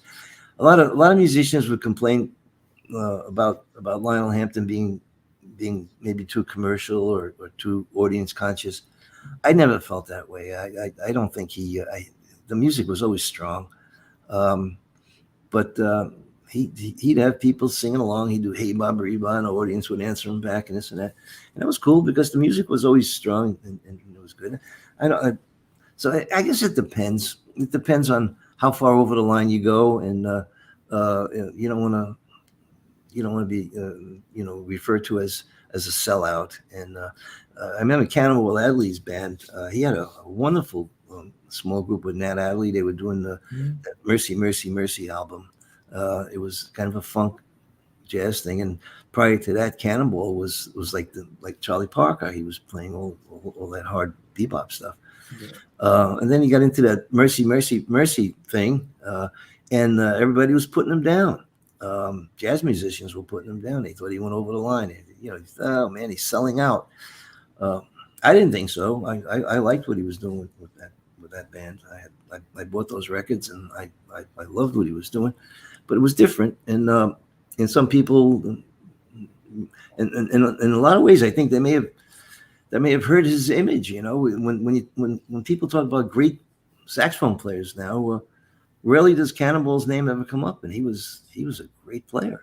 Oh yeah, I thoroughly love Cannonball. I can't think of the song, but there was one that I used to play regularly at my parents' radio station. But it was kind of that style that you were talking about. There was a mix of jazz and funk. But like I said, the song is not coming to me right now. But I do remember that it was one that I definitely enjoyed, and there were a couple of his that I enjoyed playing when I would get the opportunity to play jazz music at my parents' radio station, and even when I was doing it at Essentials radio station. Because like I said, I was doing that pitch drive, but sometime back I played there, and I still do a blues show at our low power radio station in Carborough. But every once in a while I'll hang out with my jazz friends and some of the other friends that are playing other styles of music. And I agree that Cannonball probably should have got more respect than he's actually gotten. But another thing that oftentimes we hear about with artists, particularly jazz artists, but I would say all artists, Lennon was an example, is that there has to be a certain amount of angst, whether that's the angst that might leave you in mental wards, or whether that's the angst that might lead you toward certain kinds of bad habits, whether that's drugs or alcohol or whatever. But there does seem to be a certain kind of angst that you have to have in order to be creative, or at least that's the kind of the thought pattern that is out there with many. And I was just wondering, do you feel that is true, that you have to experience some of these kind of things in order to be a truly great one? Because I can't think of anybody, including those that we've named, that haven't had some semblance of an angst of one sort or another that has kind of driven their career and everything in some maybe didn't deal with it as best as others. But I was just wondering, is that something that is part of the creative process? And can you have the creative process without having those troubles, for lack of a better term, whether that's relationship troubles or whether that's troubles with things that you can't cope with? So then you decide to go internally, whether that's through drugs, alcohol, or whatever else, maybe your chocolate addiction. That's a good question. It's hard for me to say, but I think from what I'm seeing, and I'm still pretty active in the business, I think it's changed a lot over the years, for the better. I think that during that the Charlie Parker era, Mm-hmm. everybody knows the problems he had, Right. and I think that probably a lot of aspiring jazz alto players thought they had to shoot heroin to be good because Bird was, so and so there was a whole generation or two, that were doing a lot of drugs, and a lot, as you said, most of the jazz artists and maybe even other genres, I don't know, but especially in the jazz genre, it was kind of the thing. I don't think it's that way anymore, because everybody's different. But I played with a lot of great players, and Frank Foster was my lifelong buddy, and he was very, very straight, very clean. We all have a drink from time to time, relax you a little bit, a glass of wine or something. But I'd rather not. In fact, I reached a point now. When I was younger, you go through different periods too. When I was 35, I can have I can bang down a few vodkas and still play and still feel okay. But I'd rather be sober when I'm playing, And after the gig, I'll have a martini or something. But I don't think it's as prevalent as it was back in the 50s. Yeah, I can definitely. My opinion. I could be totally wrong, but that's how it seems to me. I can definitely agree with you on that and everything. I know that I'm fortunate enough to be family friends with Nina Freelon, who's a tremendous jazz artist, originally out of I want to say the Massachusetts area, but who has lived here in Durham for a number of years. Recently lost her husband, who is that amazing architect that built a lot of buildings, including was involved in the Smithsonian, the African American Smithsonian Museum up in DC and everything, and whose son is a hip hop artist. So yeah, Phil is was the architect and Pierce is the hip hop artist. But I was just wondering, because I've had this conversation with them and everything, and with your wife being a jazz vocalist, I know that there have been the music genres that have felt that they have not done as well as they should in terms of having women representatives. But of course, there have been some great jazz female vocalists. I mean, I think about people like Ella Fitzgerald and even Carmen McRae and Dinah Washington and a number of others. But I was just wondering, both historically in that period that we're talking about, like the 50s and the 40s and even the 60s, and even now, do you feel that we're seeing enough representation of different ethnicities, but also particularly different genders, and primarily women, since there's only really the primary two genders, unless we want to get into that whole other conversation, which isn't what that question is about. But I'm just saying, do you think that there's enough women representation in jazz now, and do you feel that it was there earlier? Because like I said, I can think of some truly amazing folks. Like I said Sarah and Ella, and definitely Carmen, and even Mary Lou Williams, who has got some of her stuff named over there at Duke and everything. I'm probably not the best person to talk to about this, because I'm not really sure. It seems to me now that the vocalists today are dominated by women. There's only a handful of male jazz singers that I can even think of. Maybe not even a handful. It seems like the women are dominating the vocal part of the jazz scene. The instrumentalists, although there's so many great female, saxophone players, trumpet players, drummers, and in my band, I have Cecilia Coleman playing piano, an amazing female jazz piano player, um, and and it's come a long way. As far as representation, I don't even think about representation when I'm putting a band together. I just think about getting good people, and if it's it doesn't matter. Is are they going to contribute to my band? Are they going to make my band sound better? Is it going to help the music? So I have trouble thinking about stuff like that. I never thought that way, and it's changing. It's definitely changing, and I'm happy. But it doesn't matter to me one way or another. I'm just happy when the music sounds good, and I think it's good. That it's more inclusive now with uh, um, different genders and the racial thing is totally different. There was a period when I was a kid. There were white bands, there were black bands. You don't see that much anymore. Thad Jones, I remember Thad Jones and Mel Lewis band. I love that band, and that was a really good mix of black dudes and white, and that was a great band. Um, but so it's all changing. I don't know. I don't spend a whole lot of time thinking about that. I just off the top of my head, I think it's going in the right direction. Does it have more to go? Yeah, sure, I think so. Yeah, that makes sense. You would, well, one, I want to learn about some of your bandmates and everything, but I've been of the opinion, this was before the pandemic, but I'm still of the opinion because I've been seeing a lot of growth in poetry, in authorship, and a number of other things. So I've actually been comparing this era that we were in um, to some degree to the Harlem Renaissance. I've thought that we were in the middle of a new cultural renaissance and things along those lines. So I was wondering, would you think that that is something that you would see as well? Because it does seem like more and more people are interested in, and some of them may be finding it online. So it's a different avenue. And I do agree with what you said earlier that more and more people are finding it online. But it does seem like the entire country has a thirst for culture, and particularly culture that is soothing their soul, but maybe in some cases culture that is also talking to them in a political landscape or in a social justice landscape or in a variety of ways, similar to what was going on in the Harlem Renaissance. And I can even go way back to like the Greek Renaissance and the Italian Renaissance when we saw a lot of bursts of art and bursts of photography, bursts of poetry and different other art styles out there. And I think that we're in the middle of a new one. But I was wondering, as one in the arts, do you also see a cultural renaissance taking place? Um, I'm not much of a historian. I got to be honest with you. I, I can't.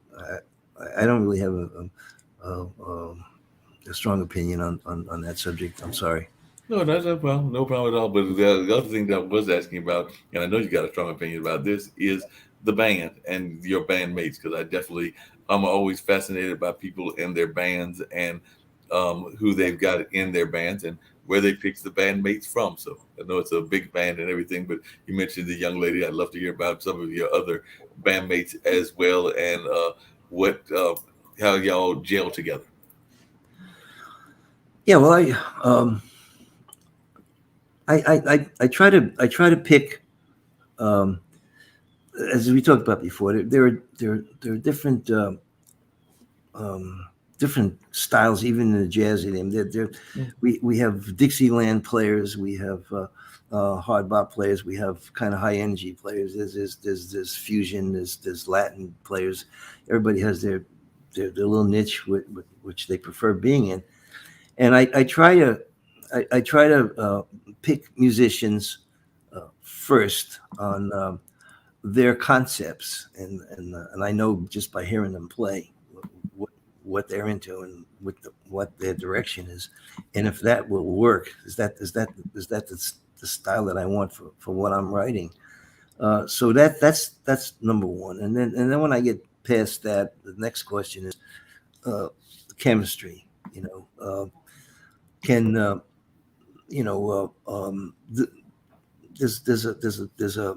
there's a personal thing, there's a likability thing, there's a compatibility thing. musicians have to be compatible. If my music's going to sound good, I can't have people sitting there grunting and groaning about the guy sitting next to him, or Yeah. the gal sitting next to him. So I try to get the chemistry right.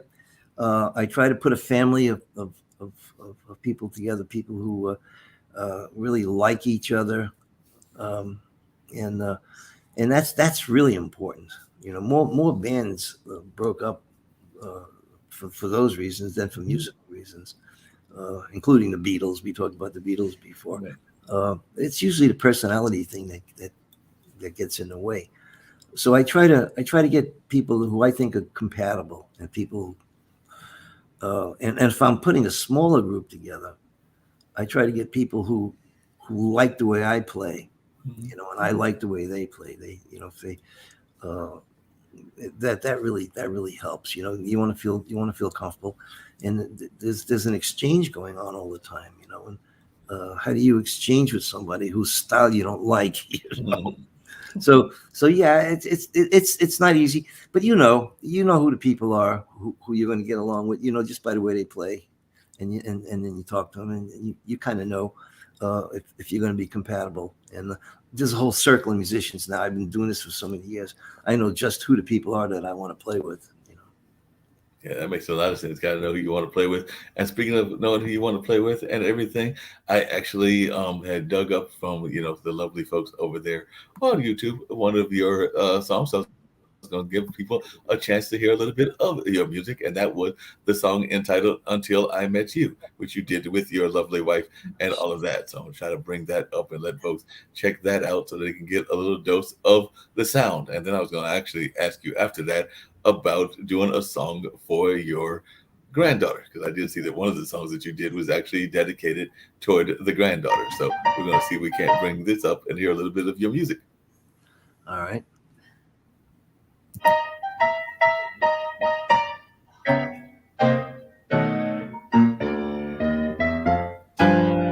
I used to be so fancy free, but really lonesome as could be, till one lucky day you came my way. I never knew what love was all about until I met you. I used to think there'd never be a guy who'd ever care for me. Then what do you know? You made it so. I never knew what love was all about until I met you.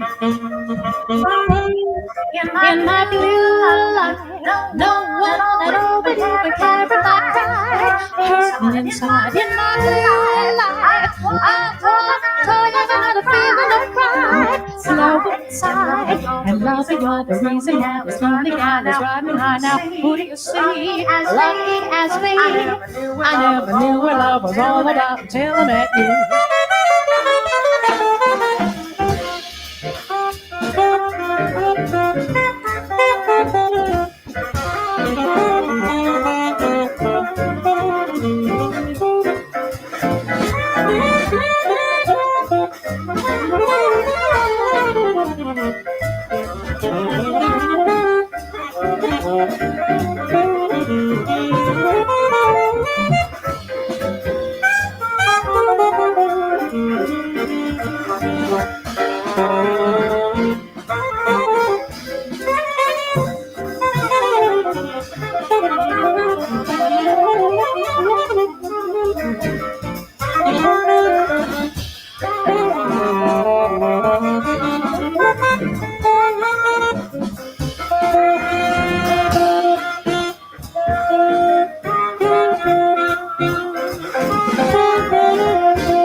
People go love something nobody has too much of. They escape or misunderstand, but they're playing. One thing sure, that's what I mean. On loose Cupid's bow, let it begin. That's it, let the madness start. There goes my heart, it's got me mumbling, it's got me stumbling. I'm like a ship without a rudder, a car without wheels. Unless you feel it, I can't reveal it. You gotta have it happen to you to know how it feels. One thing sure, love has got me. I'm as certain can be. I'm yours till eternity. From the day that we met, when you chatted on the sand, I remember it yet. I was knocked out. I took one look at you, and what else could I do? Love walked in, and I knew there was no doubt. No doubt. I love you, yes I should do, yes I love you, you. Yes, you know it. I know that you knew from the start. Now we two become one, and we'll make it together. I never really knew what love was all about until I met you. I never really knew what love was all about until I met you.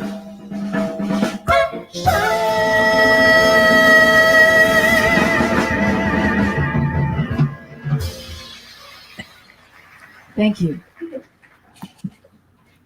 The bass player looked vaguely familiar, and I was wondering if he ever played in Durham, North Carolina. Because, like I said, I was looking there and I was going like, I think that I've seen him play, but I'm not sure whether it was in North Carolina or maybe someplace else that I've traveled to. But he looked vaguely familiar, so I don't know if you can say whether he's ever played in North Carolina or not. But he definitely looked vaguely familiar. Well, yeah, that's Marcus McLaurin, and Marcus has played with everybody. He's worked with Lou Donaldson. He's worked with the Basie Band. He's played with Clark Terry, and he's a monster player who's been around. And he actually did for a while. He was touring with Cleo Lane and Johnny Dankworth, and busy guy. Great friend too. He lives not too far from where we are in Queens, and we've been friends for a lot of years. One of my favorite people, Marcus. Good guy.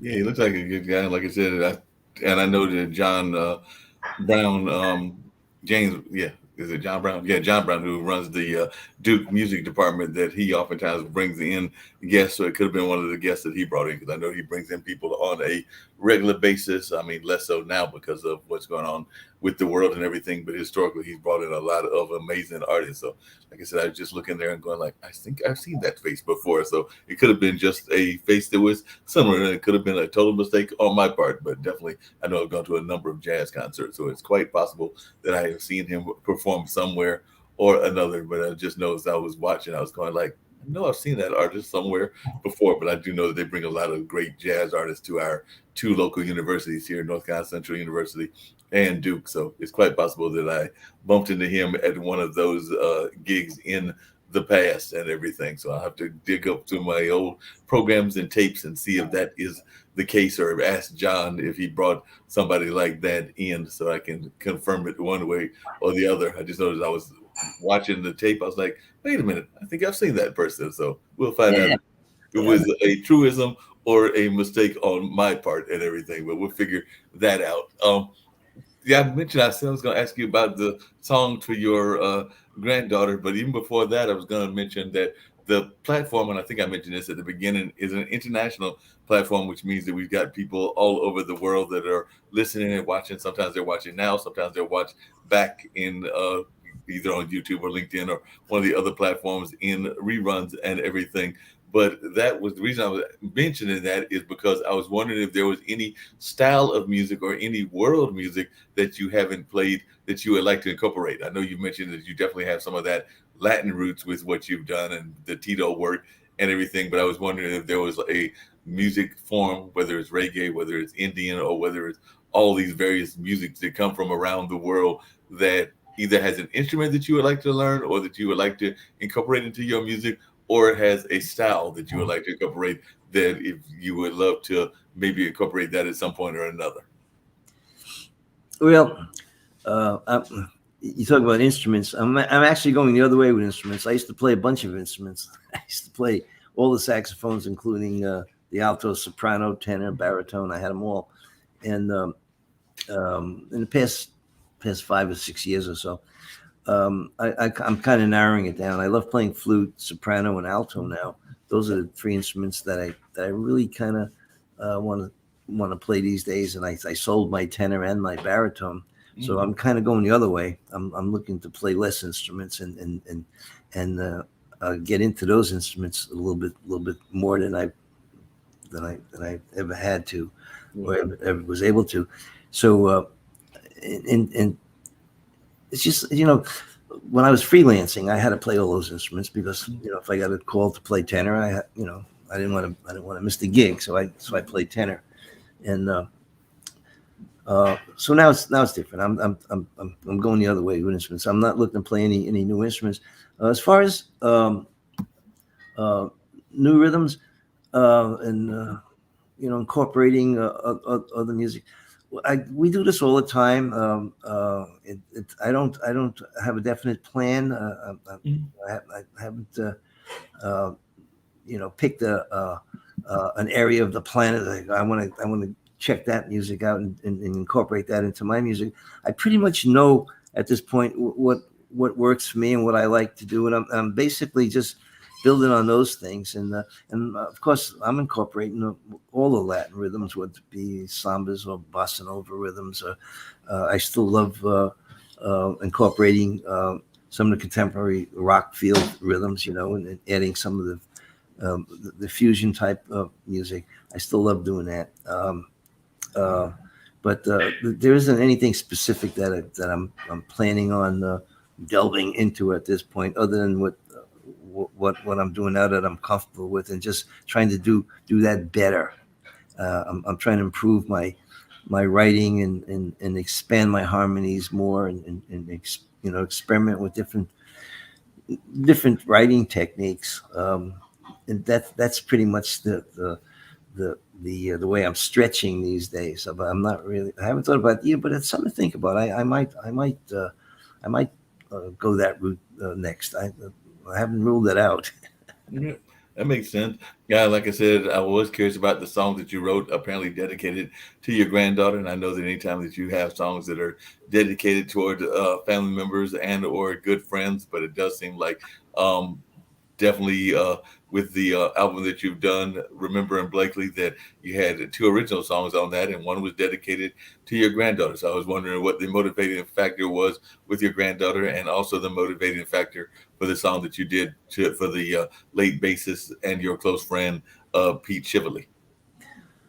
All right. Well, Pete Shively was a great bassist and a very dear friend. Passed away way too young. Um, and I dedicated that for Pete's sake, for him. He, he we were close friends, and he played with the Kenton band years ago. He did a lot of recording with them, and and tons of other people. He was one of them. He recorded with my big band. I produced an album for Angela before the Swinging with Legends album. We did a big band album. Pete was my bass player with my big band at that time, and I have to say one of the best big band bass players because he was very strong. His time was really strong. Had a lot of technique and a big fat sound, and I just loved playing with him. And so when I did the album, I thought I would dedicate one of the tunes to Pete Shively, who was a very dear friend. He would, we would speak all the time on the phone. He would come over the house for jam sessions and Christmas parties and stuff like that. So we were close. And unfortunately, he passed away way too young. So I wrote that tune for him. Yeah, that makes sense. What about the song that you wrote for your granddaughter, Sophia? Yeah, I don't. The funny thing is, I don't consider myself a composer. I don't sit around and try to write songs. It never posed much of a challenge to me to be a songwriter, and so I didn't spend a lot of time doing that. But whenever there was this, I wrote a song for Phil Woods. There's people who I loved, who I would be motivated to write a song for, and my granddaughter, of course, was one of them, Sophia. And so I wrote this ballad for her. And one of the first compositions I ever wrote was for Angela. I wrote a 3-part suite called Colors of Angela. And we did French, the Colors d'Angèle, I think we called it. And I wrote a 3-part suite that till this day hasn't really ever been recorded right. And one of these times I'm gonna get a good recording on that. It's kind of a pretty song. And it gets pretty energetic in the middle. It goes into like a big samba thing. It goes through these different movements. And then, as I said, the Phil Woods thing. So I haven't done a whole ton of composing, but every once in a while, a person in my life will trigger an idea or a melody, and I'll sit down and I'll write. I'll be practicing, and the melody just keeps popping up. So I said, okay, let me write this one down. But I don't sit here and try to write songs. That's not something I've ever done. And for whatever reasons, I do a lot of arranging and I practice a whole lot. But composing was never something that I felt a strong passion to do. But every once in a while, I would get that urge to write something about somebody who I really thought a lot of. And Sophia, of course, is one of them too.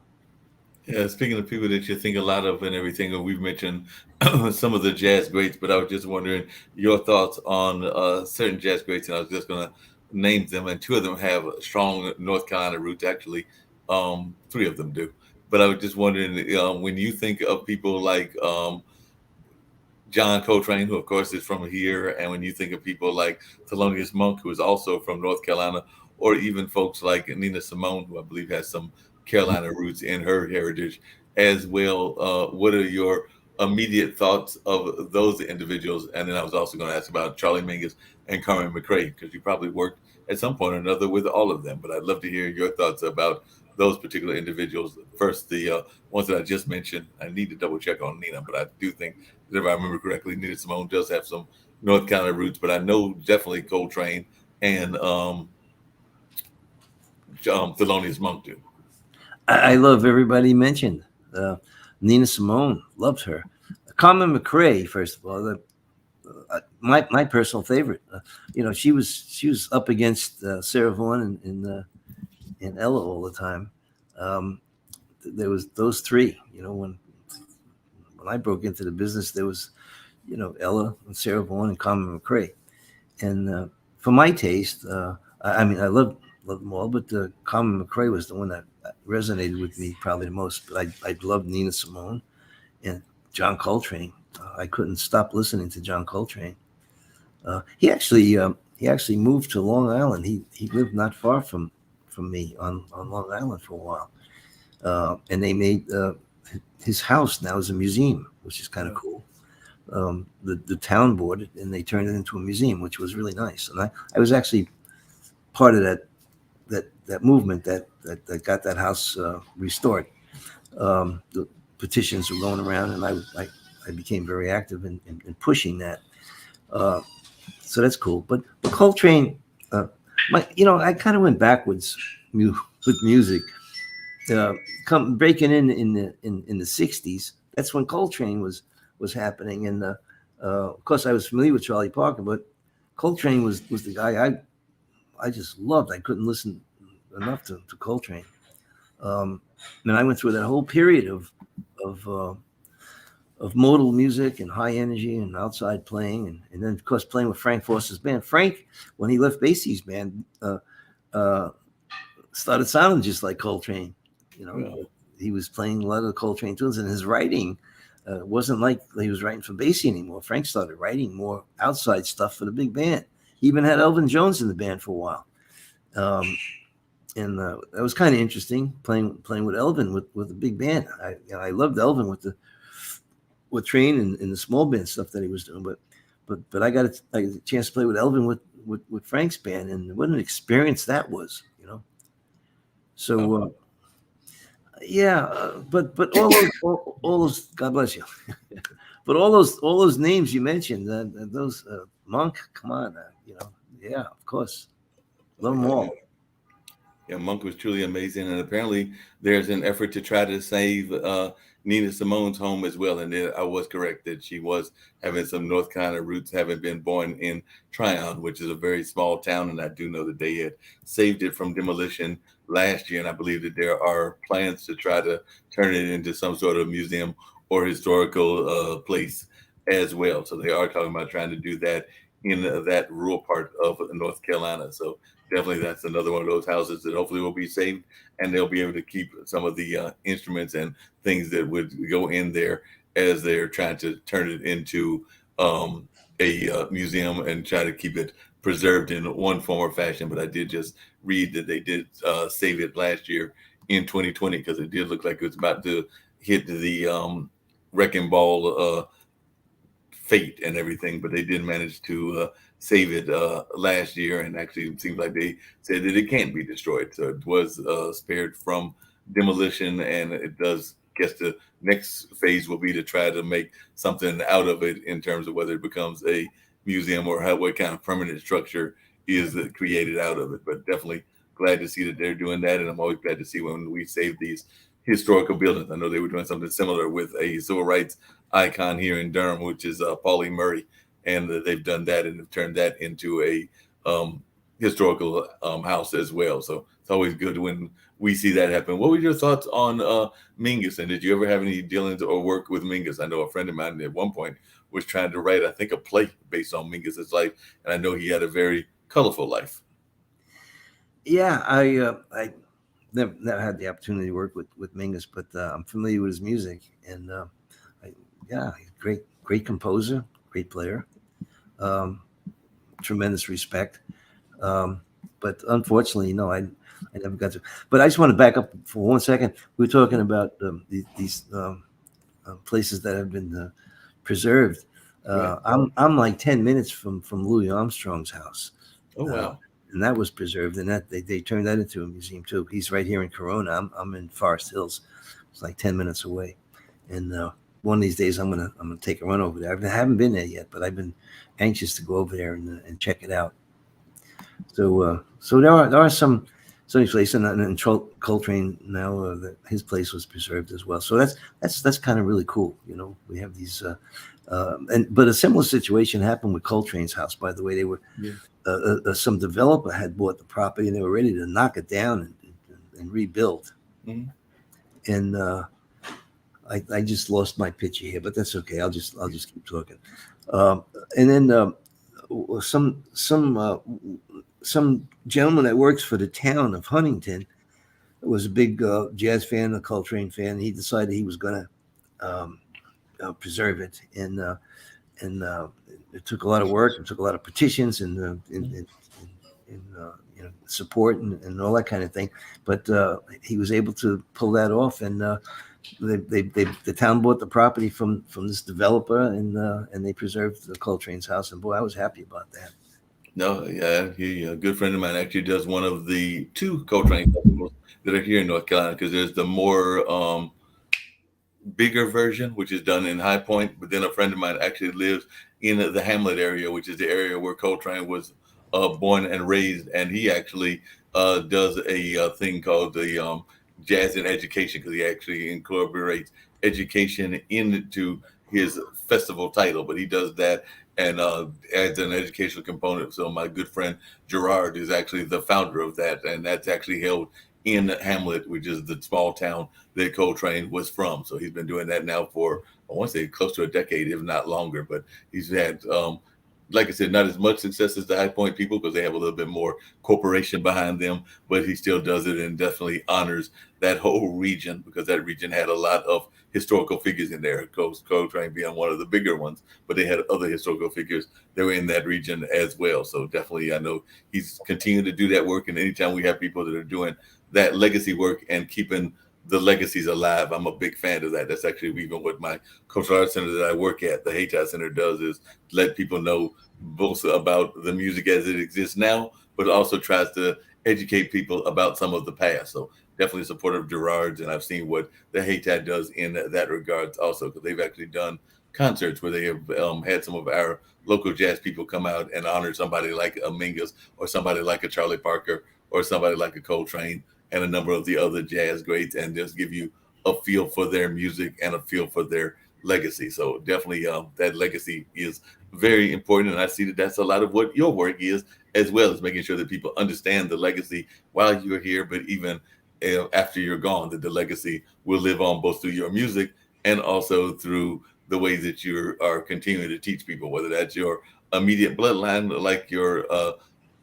son and granddaughter, or whether that's just people that you are mentoring. Oh yeah, I agree. Talking about mentoring, I taught privately for quite a few years, and it's so cool to see my students out there now taking care of business and recording, and many of them are college professors now and music professors, and I'm happy to see so many of the kids that study with me stayed with it and are now, in one way or another, still living the life of music and jazz in particular. So yeah, it's kind of cool. Keeping the legacy alive and keeping music alive. It's really important, and that's what we have to do. Totally. What advice would you give to folks that were trying to break into the music business? We talked about the music schools and everything, but what other advice would you give them, or would you even try to encourage them to go into the music business, and particularly the jazz business? What advice, if somebody was to come to you and say, I want to be a player like you, what advice would you give them? Well, I don't know if I would encourage them, but I wouldn't discourage them either. If they have a passion to do it, then I got to get behind them and help them do it. But I always told my students the pitfalls of the business. I've been in this business a lot of years, and I try to steer them away from the stuff that'll hurt them. And teach them the things that'll help them, like playing more than one instrument, for example, being able to do a show if you have to. You want to. At least you're still playing music. You may not always be playing jazz. You may not spend every minute of your life being creative, but you'll be playing your instruments, and you'll be living the life of a musician and playing good music with good musicians. If it means playing a Broadway show or doing a record date or a studio gig, or doing a tour with Barbra Streisand or something, you have to be able. There's a certain level of musicianship that's required.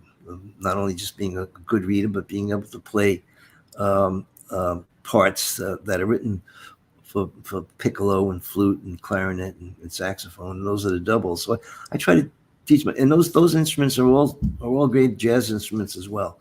So I always taught my students to play all their doubles and encouraged them to play the doubles, meaning all the woodwinds. So that would be my best advice. And again, it's kind of like having that teacher's certificate.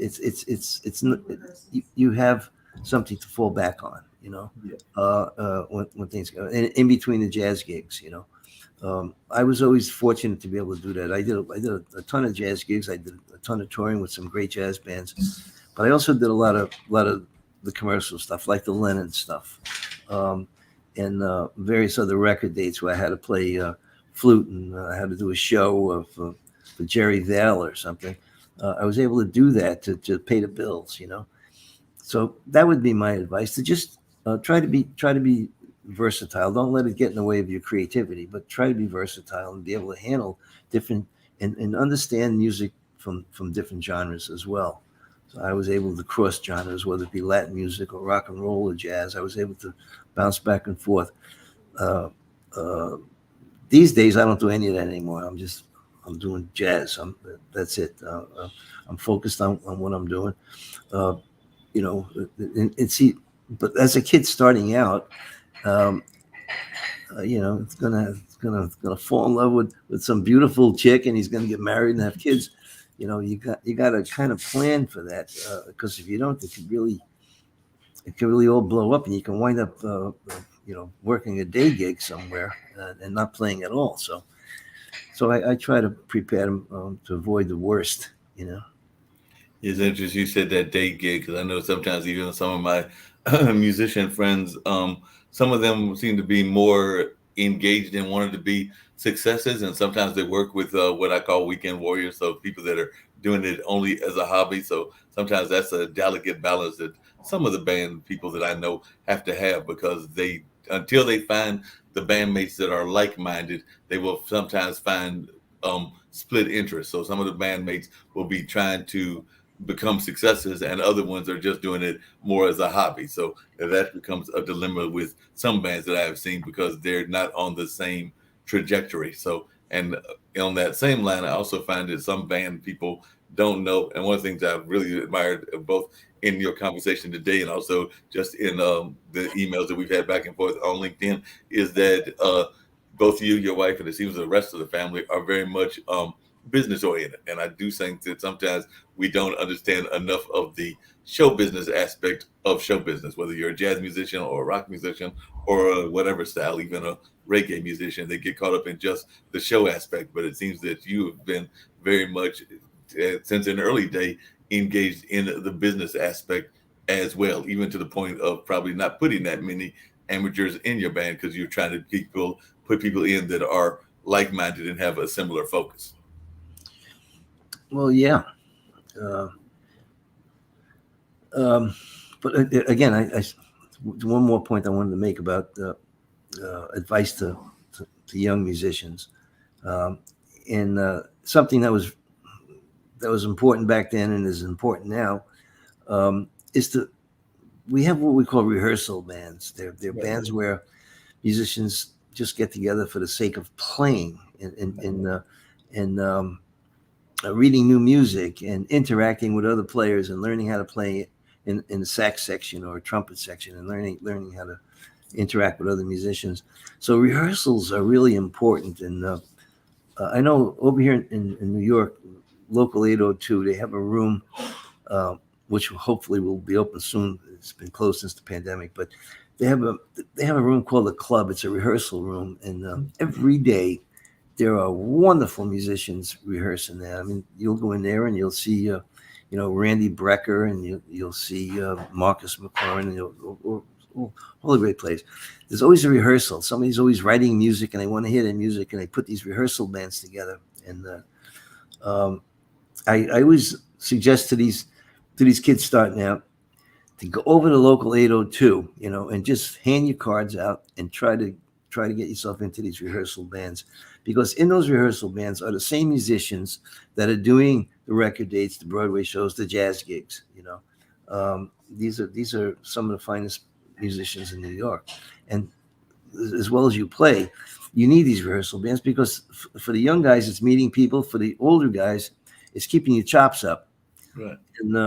And so that's an important ingredient in breaking into the business, because as a young guy, you'll make one of these, and they're always looking for good players who can sit down and read the music and play the parts, and if you can play some interesting solos, even better.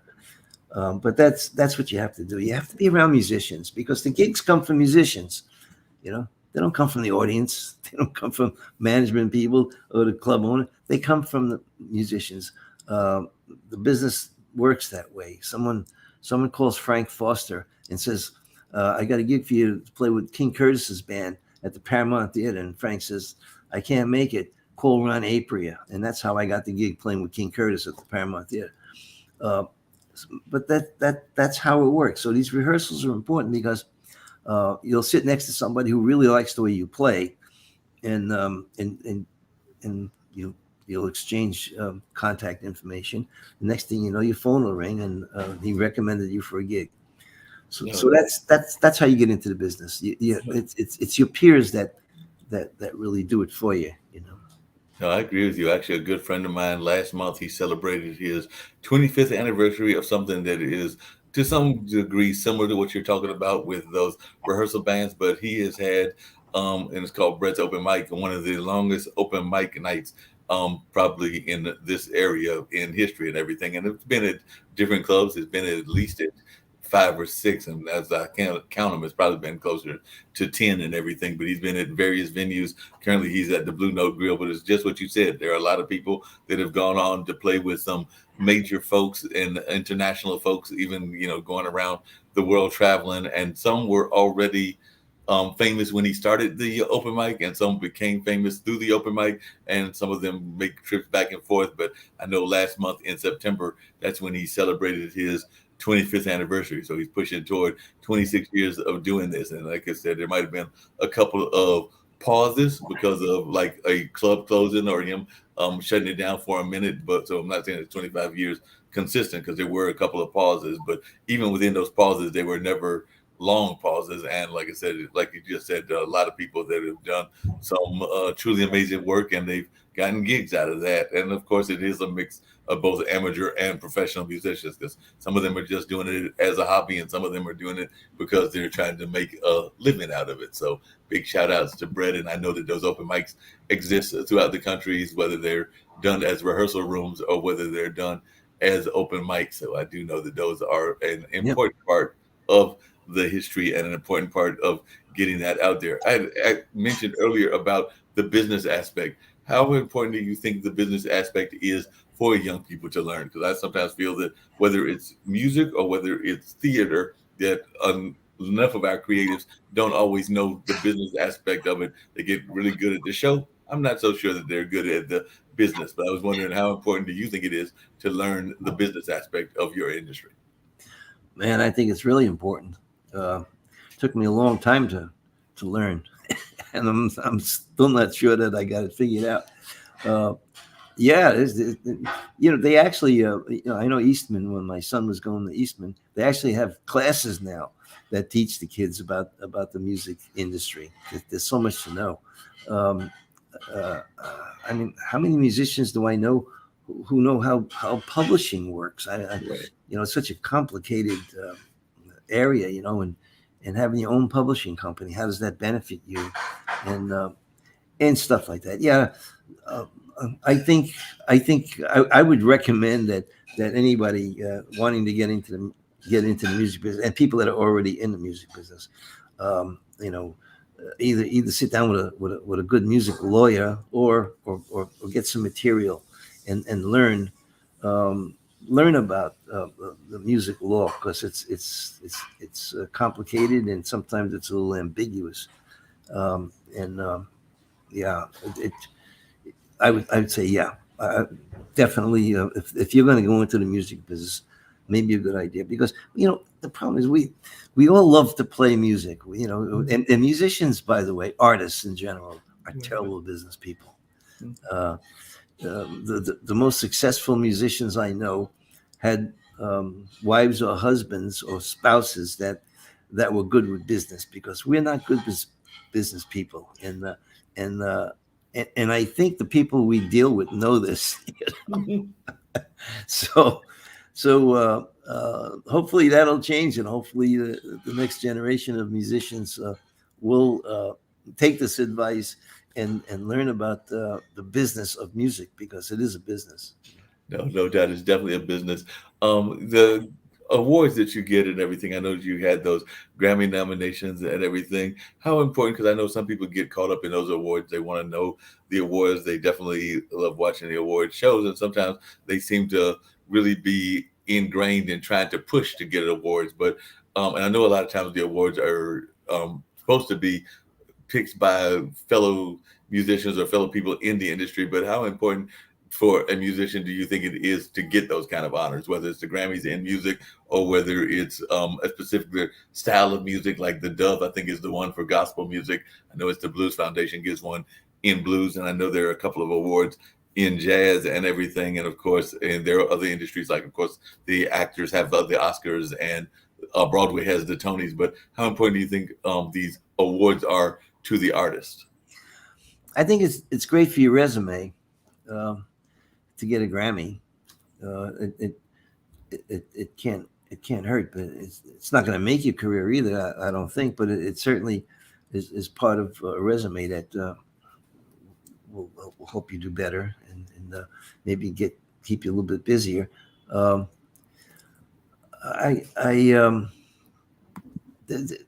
Grammys is a whole subject that we could probably spend hours talking about.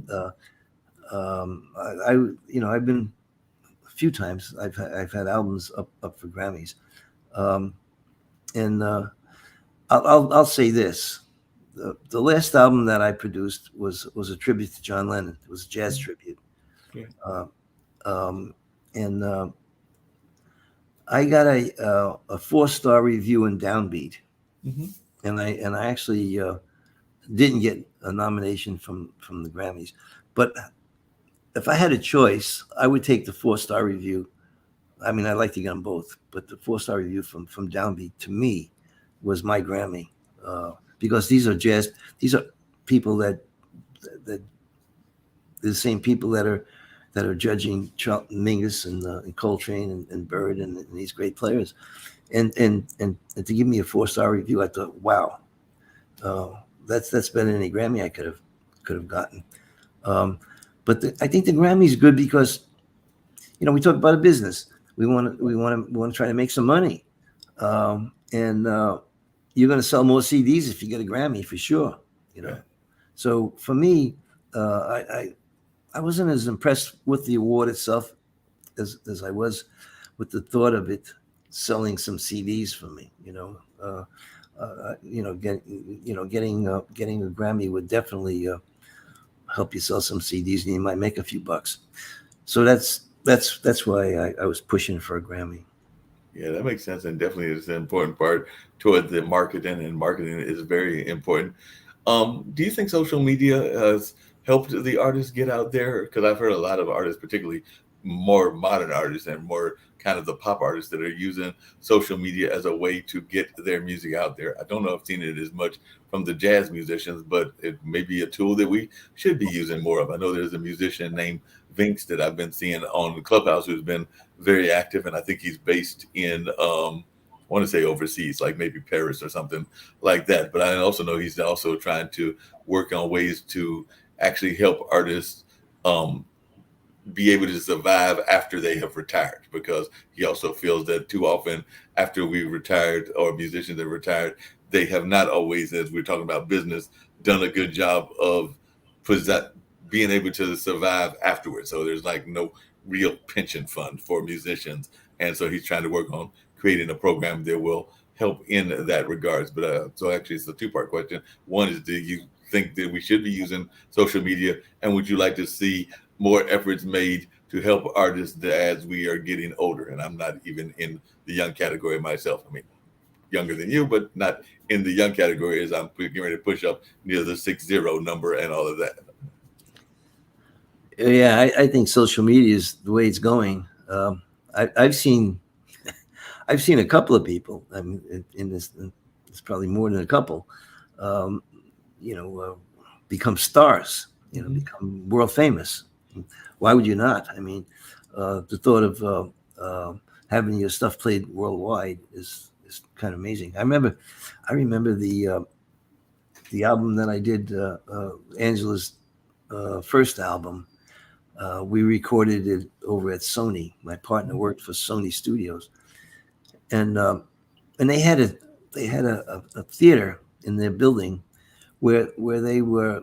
My partner would tell me they actually, for their artists, they would do a show at that theater, and it would be broadcast all over the world. And I'm thinking, holy smoke! No wonder these people, got famous so fast. They just get it out there right away, all over the planet. And it was mind-boggling. Now we can do this from our living room. And so what we're doing is exactly what the big record companies were doing with getting this stuff out there. Absolutely, I think this is the way to do it now. Let's face it, you can't sell CDs anymore. It's like downloading at a penny a download or whatever it is now. You don't sell CDs anymore. The jazz gigs are less and less. So what do you do? How do you?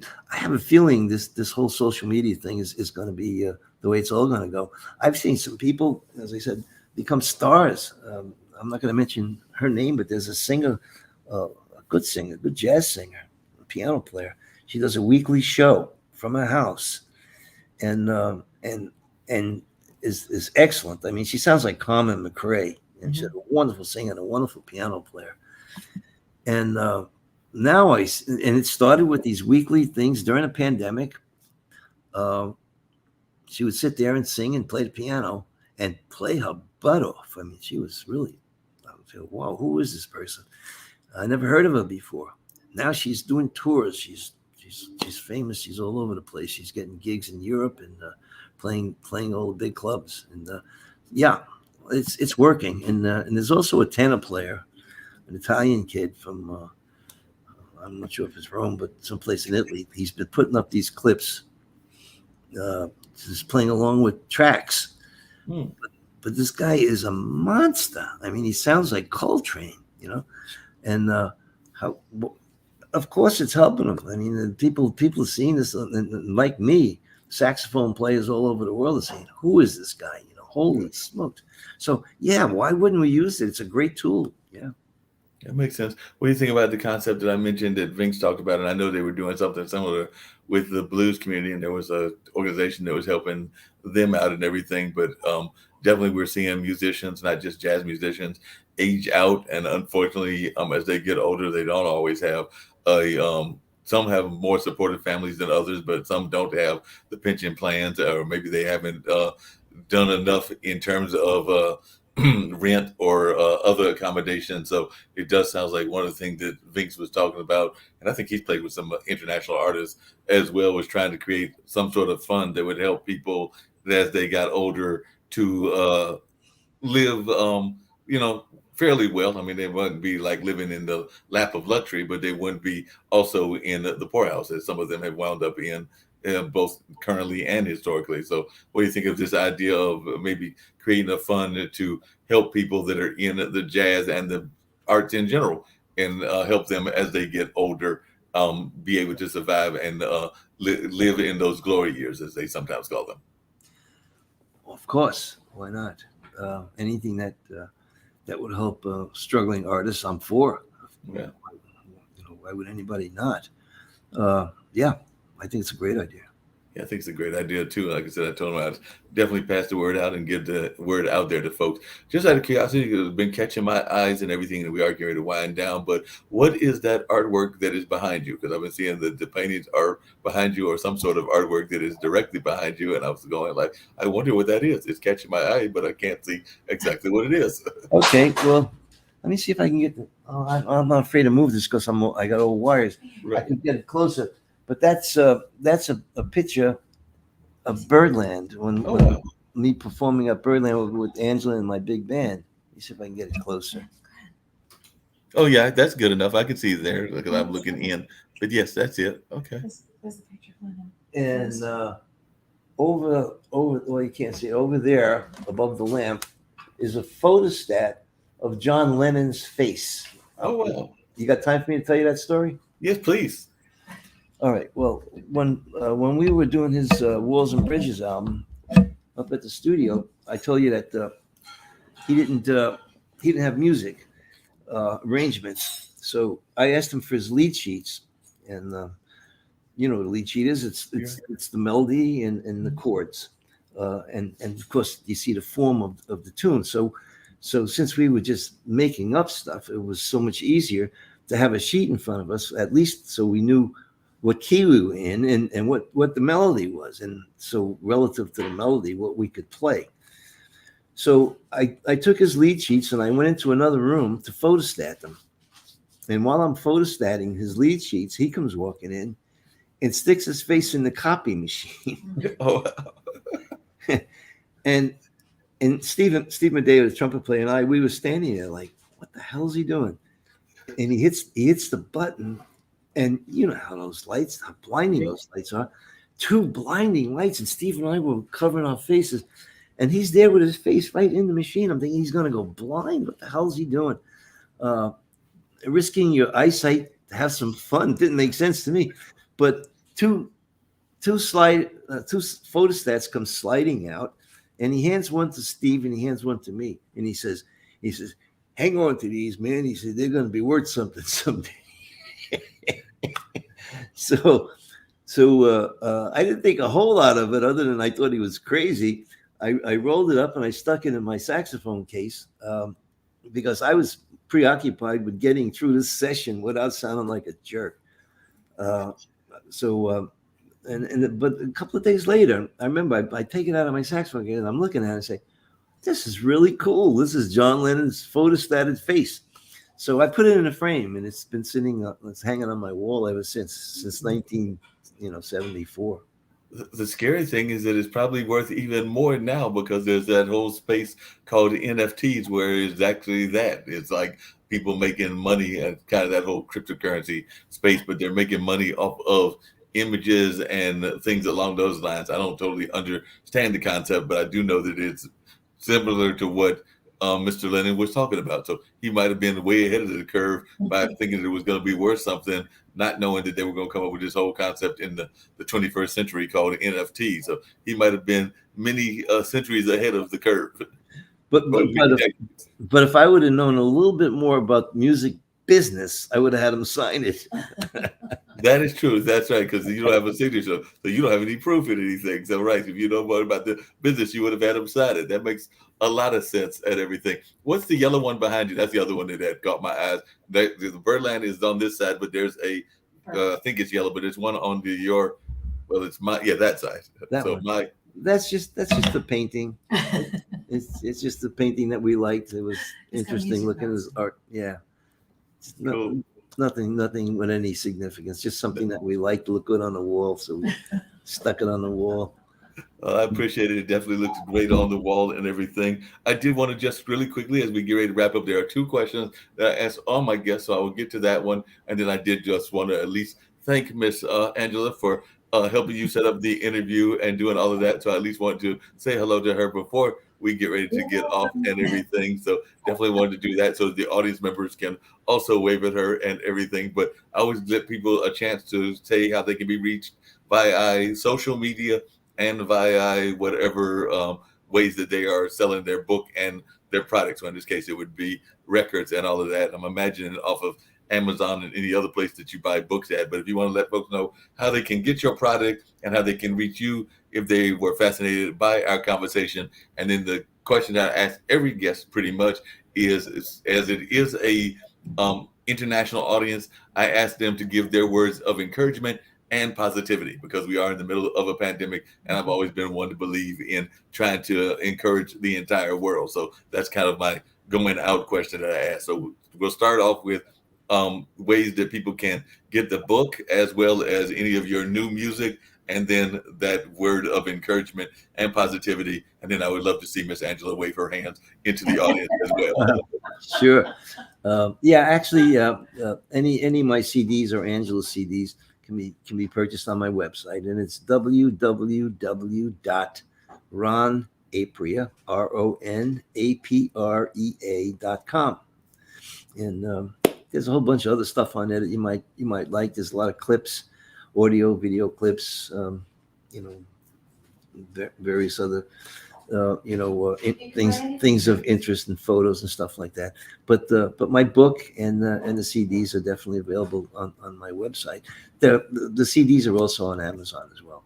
Okay, cool. And any words of encouragement or words of positivity that you would like to leave with our audience and everything along those lines? I'm sure that they would be fascinated by that as well, because definitely we love giving words of encouragement and words of positivity. And I will probably pull up at least a couple of those videos off of your webpage so that they can hear that on the way out. So that's what I'll pull up is a couple of them and play them after I get lovely Angela's voice. But that'll be our way going out. And I think I'll play at least Happy Christmas, since we're only 2 months away from Christmas, but that might be one of them that I play and all of that. But any words of encouragement or positivity that you would like to share with the audience?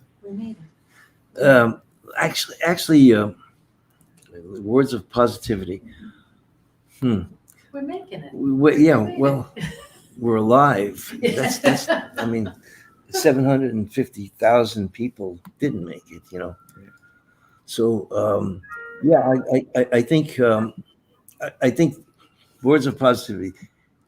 Stay positive. Try to keep a positive head.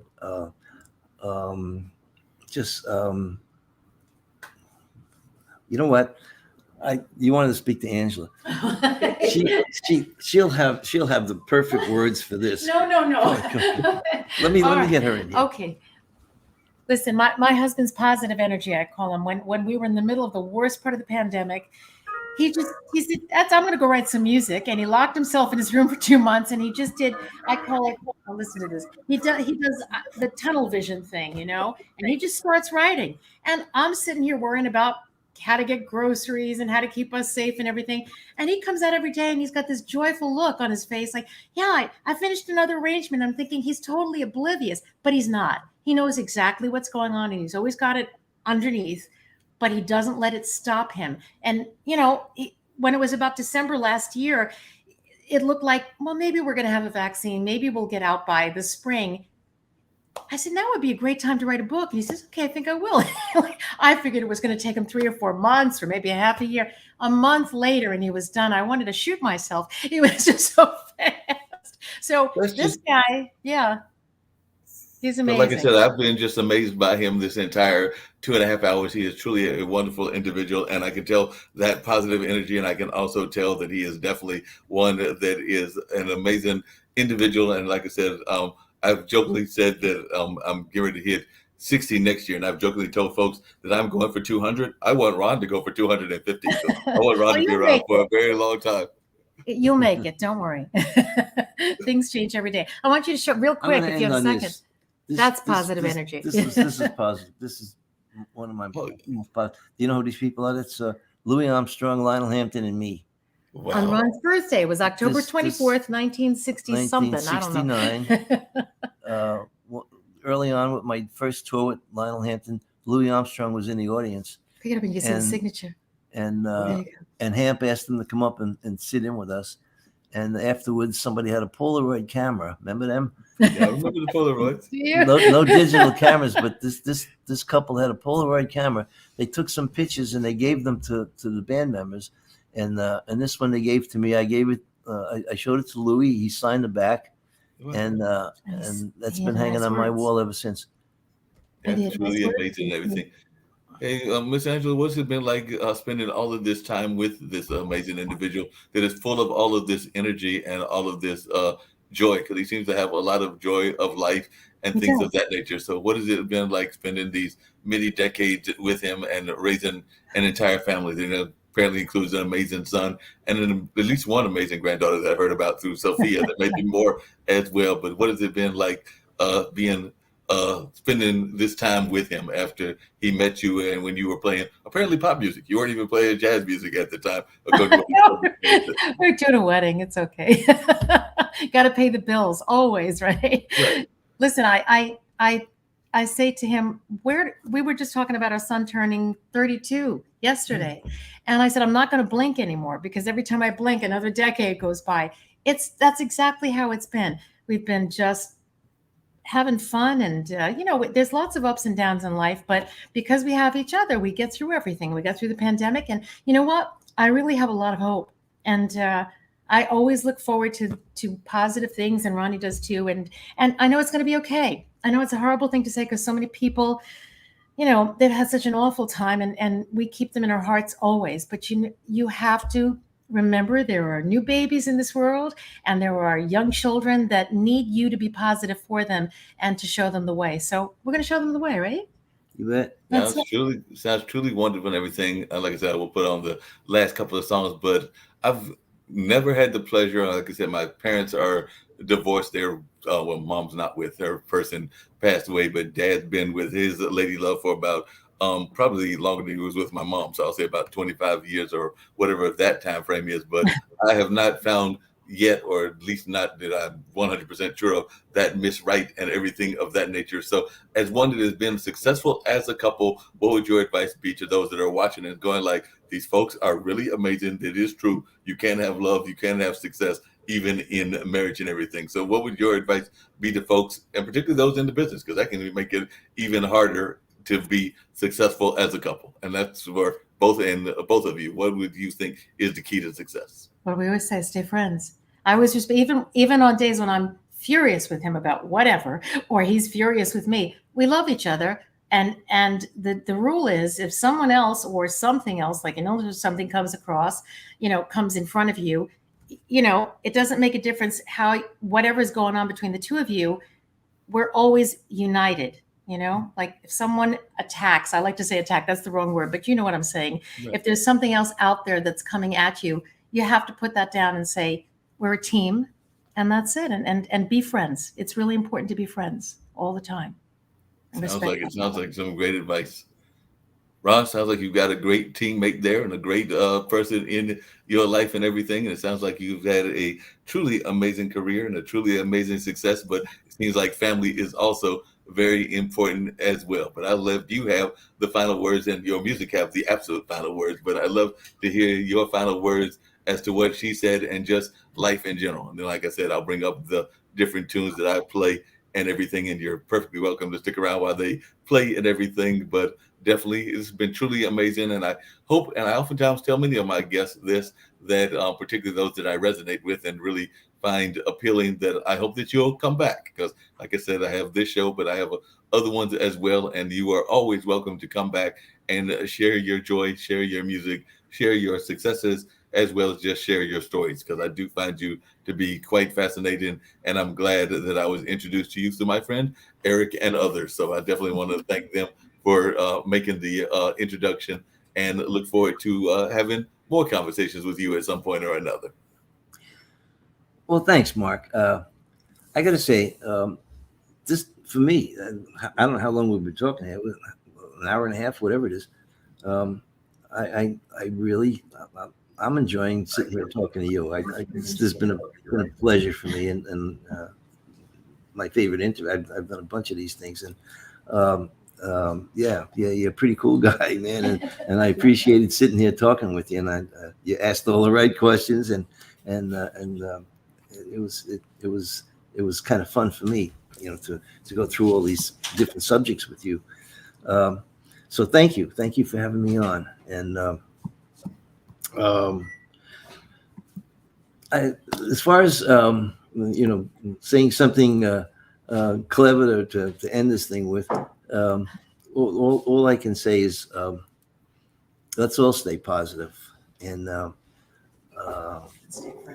and just, I don't know, just let's all just kind of maybe rethink and use this period of such. I mean, I can't imagine any other generations going through what we just went through. This was tremendous major proportions. I mean, so we've also, the ones us that have survived this, I think we should be really grateful that we did, and maybe rethink, and maybe change some of the old school stuff, and let's try to be a little more compassionate, understanding, and realize that what we feel, everybody's feeling, and be sensitive to that. That would be my advice. No doubt. And my good friend out of the West Coast and everything, Stacy G, wrote us and said, "Hi, Mark, Ron, and Angela. Great interview, wonderful information, insight, and reflection." So she's given a shout out to all three of us and everything. And ironically, and sometimes guests are amazed how long the interviews go. It's actually been over 2 hours that we've been talking, but definitely I've thoroughly engaged and thoroughly enjoyed it. I did hear kitchen stuff going on in the background, so I was also feeling like Angela was probably going like, is he ever going to end this interview so I can feed this husband of mine as well, because it's probably dinner time about now. Yeah. All right. Yeah, I guess we're all starving at this point. I don't want my husband to starve to death. But you're right. She's the perfect lady, man. She just, the book. I don't know if you had a chance to read the whole book, but the whole idea of that book was generated and inspired by Angela. So I'm just the person who did the work, but it was her idea. And well, anytime you can get that success made in your life, that is always a wonderful thing. I know that that's what everybody looks for, and it looks like you found your true soulmate. I know that can sometimes be a term that is overused, but the best I can tell, the energy, even when you first came on and she was helping you with the computer and everything, I could pick up that energy even during that time. So it seems like you are definitely a true soulmate, and both of you are very fortunate in that regard. So anytime that you can find that person in your life, it is truly amazing. So I'm glad to have both of you on, and I'll have to have Angela come on at some point and share her story as well. Because like I said, she's got a story also. We'll have to get maybe the son and others that are associated with y'all on as well. But it's been a great conversation. And like I said, I'm going to bring up Ease in It, and I might put on some other ones as well. But right now I'm getting ready to put on Ease in It, which is a song that you did, it looked like back in 2018. Good. Beautiful. Thank you, Mark. No problem. Nice to talk to you, Great Mark. talking to you, man. Have a great day. Okay. Wait.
Thank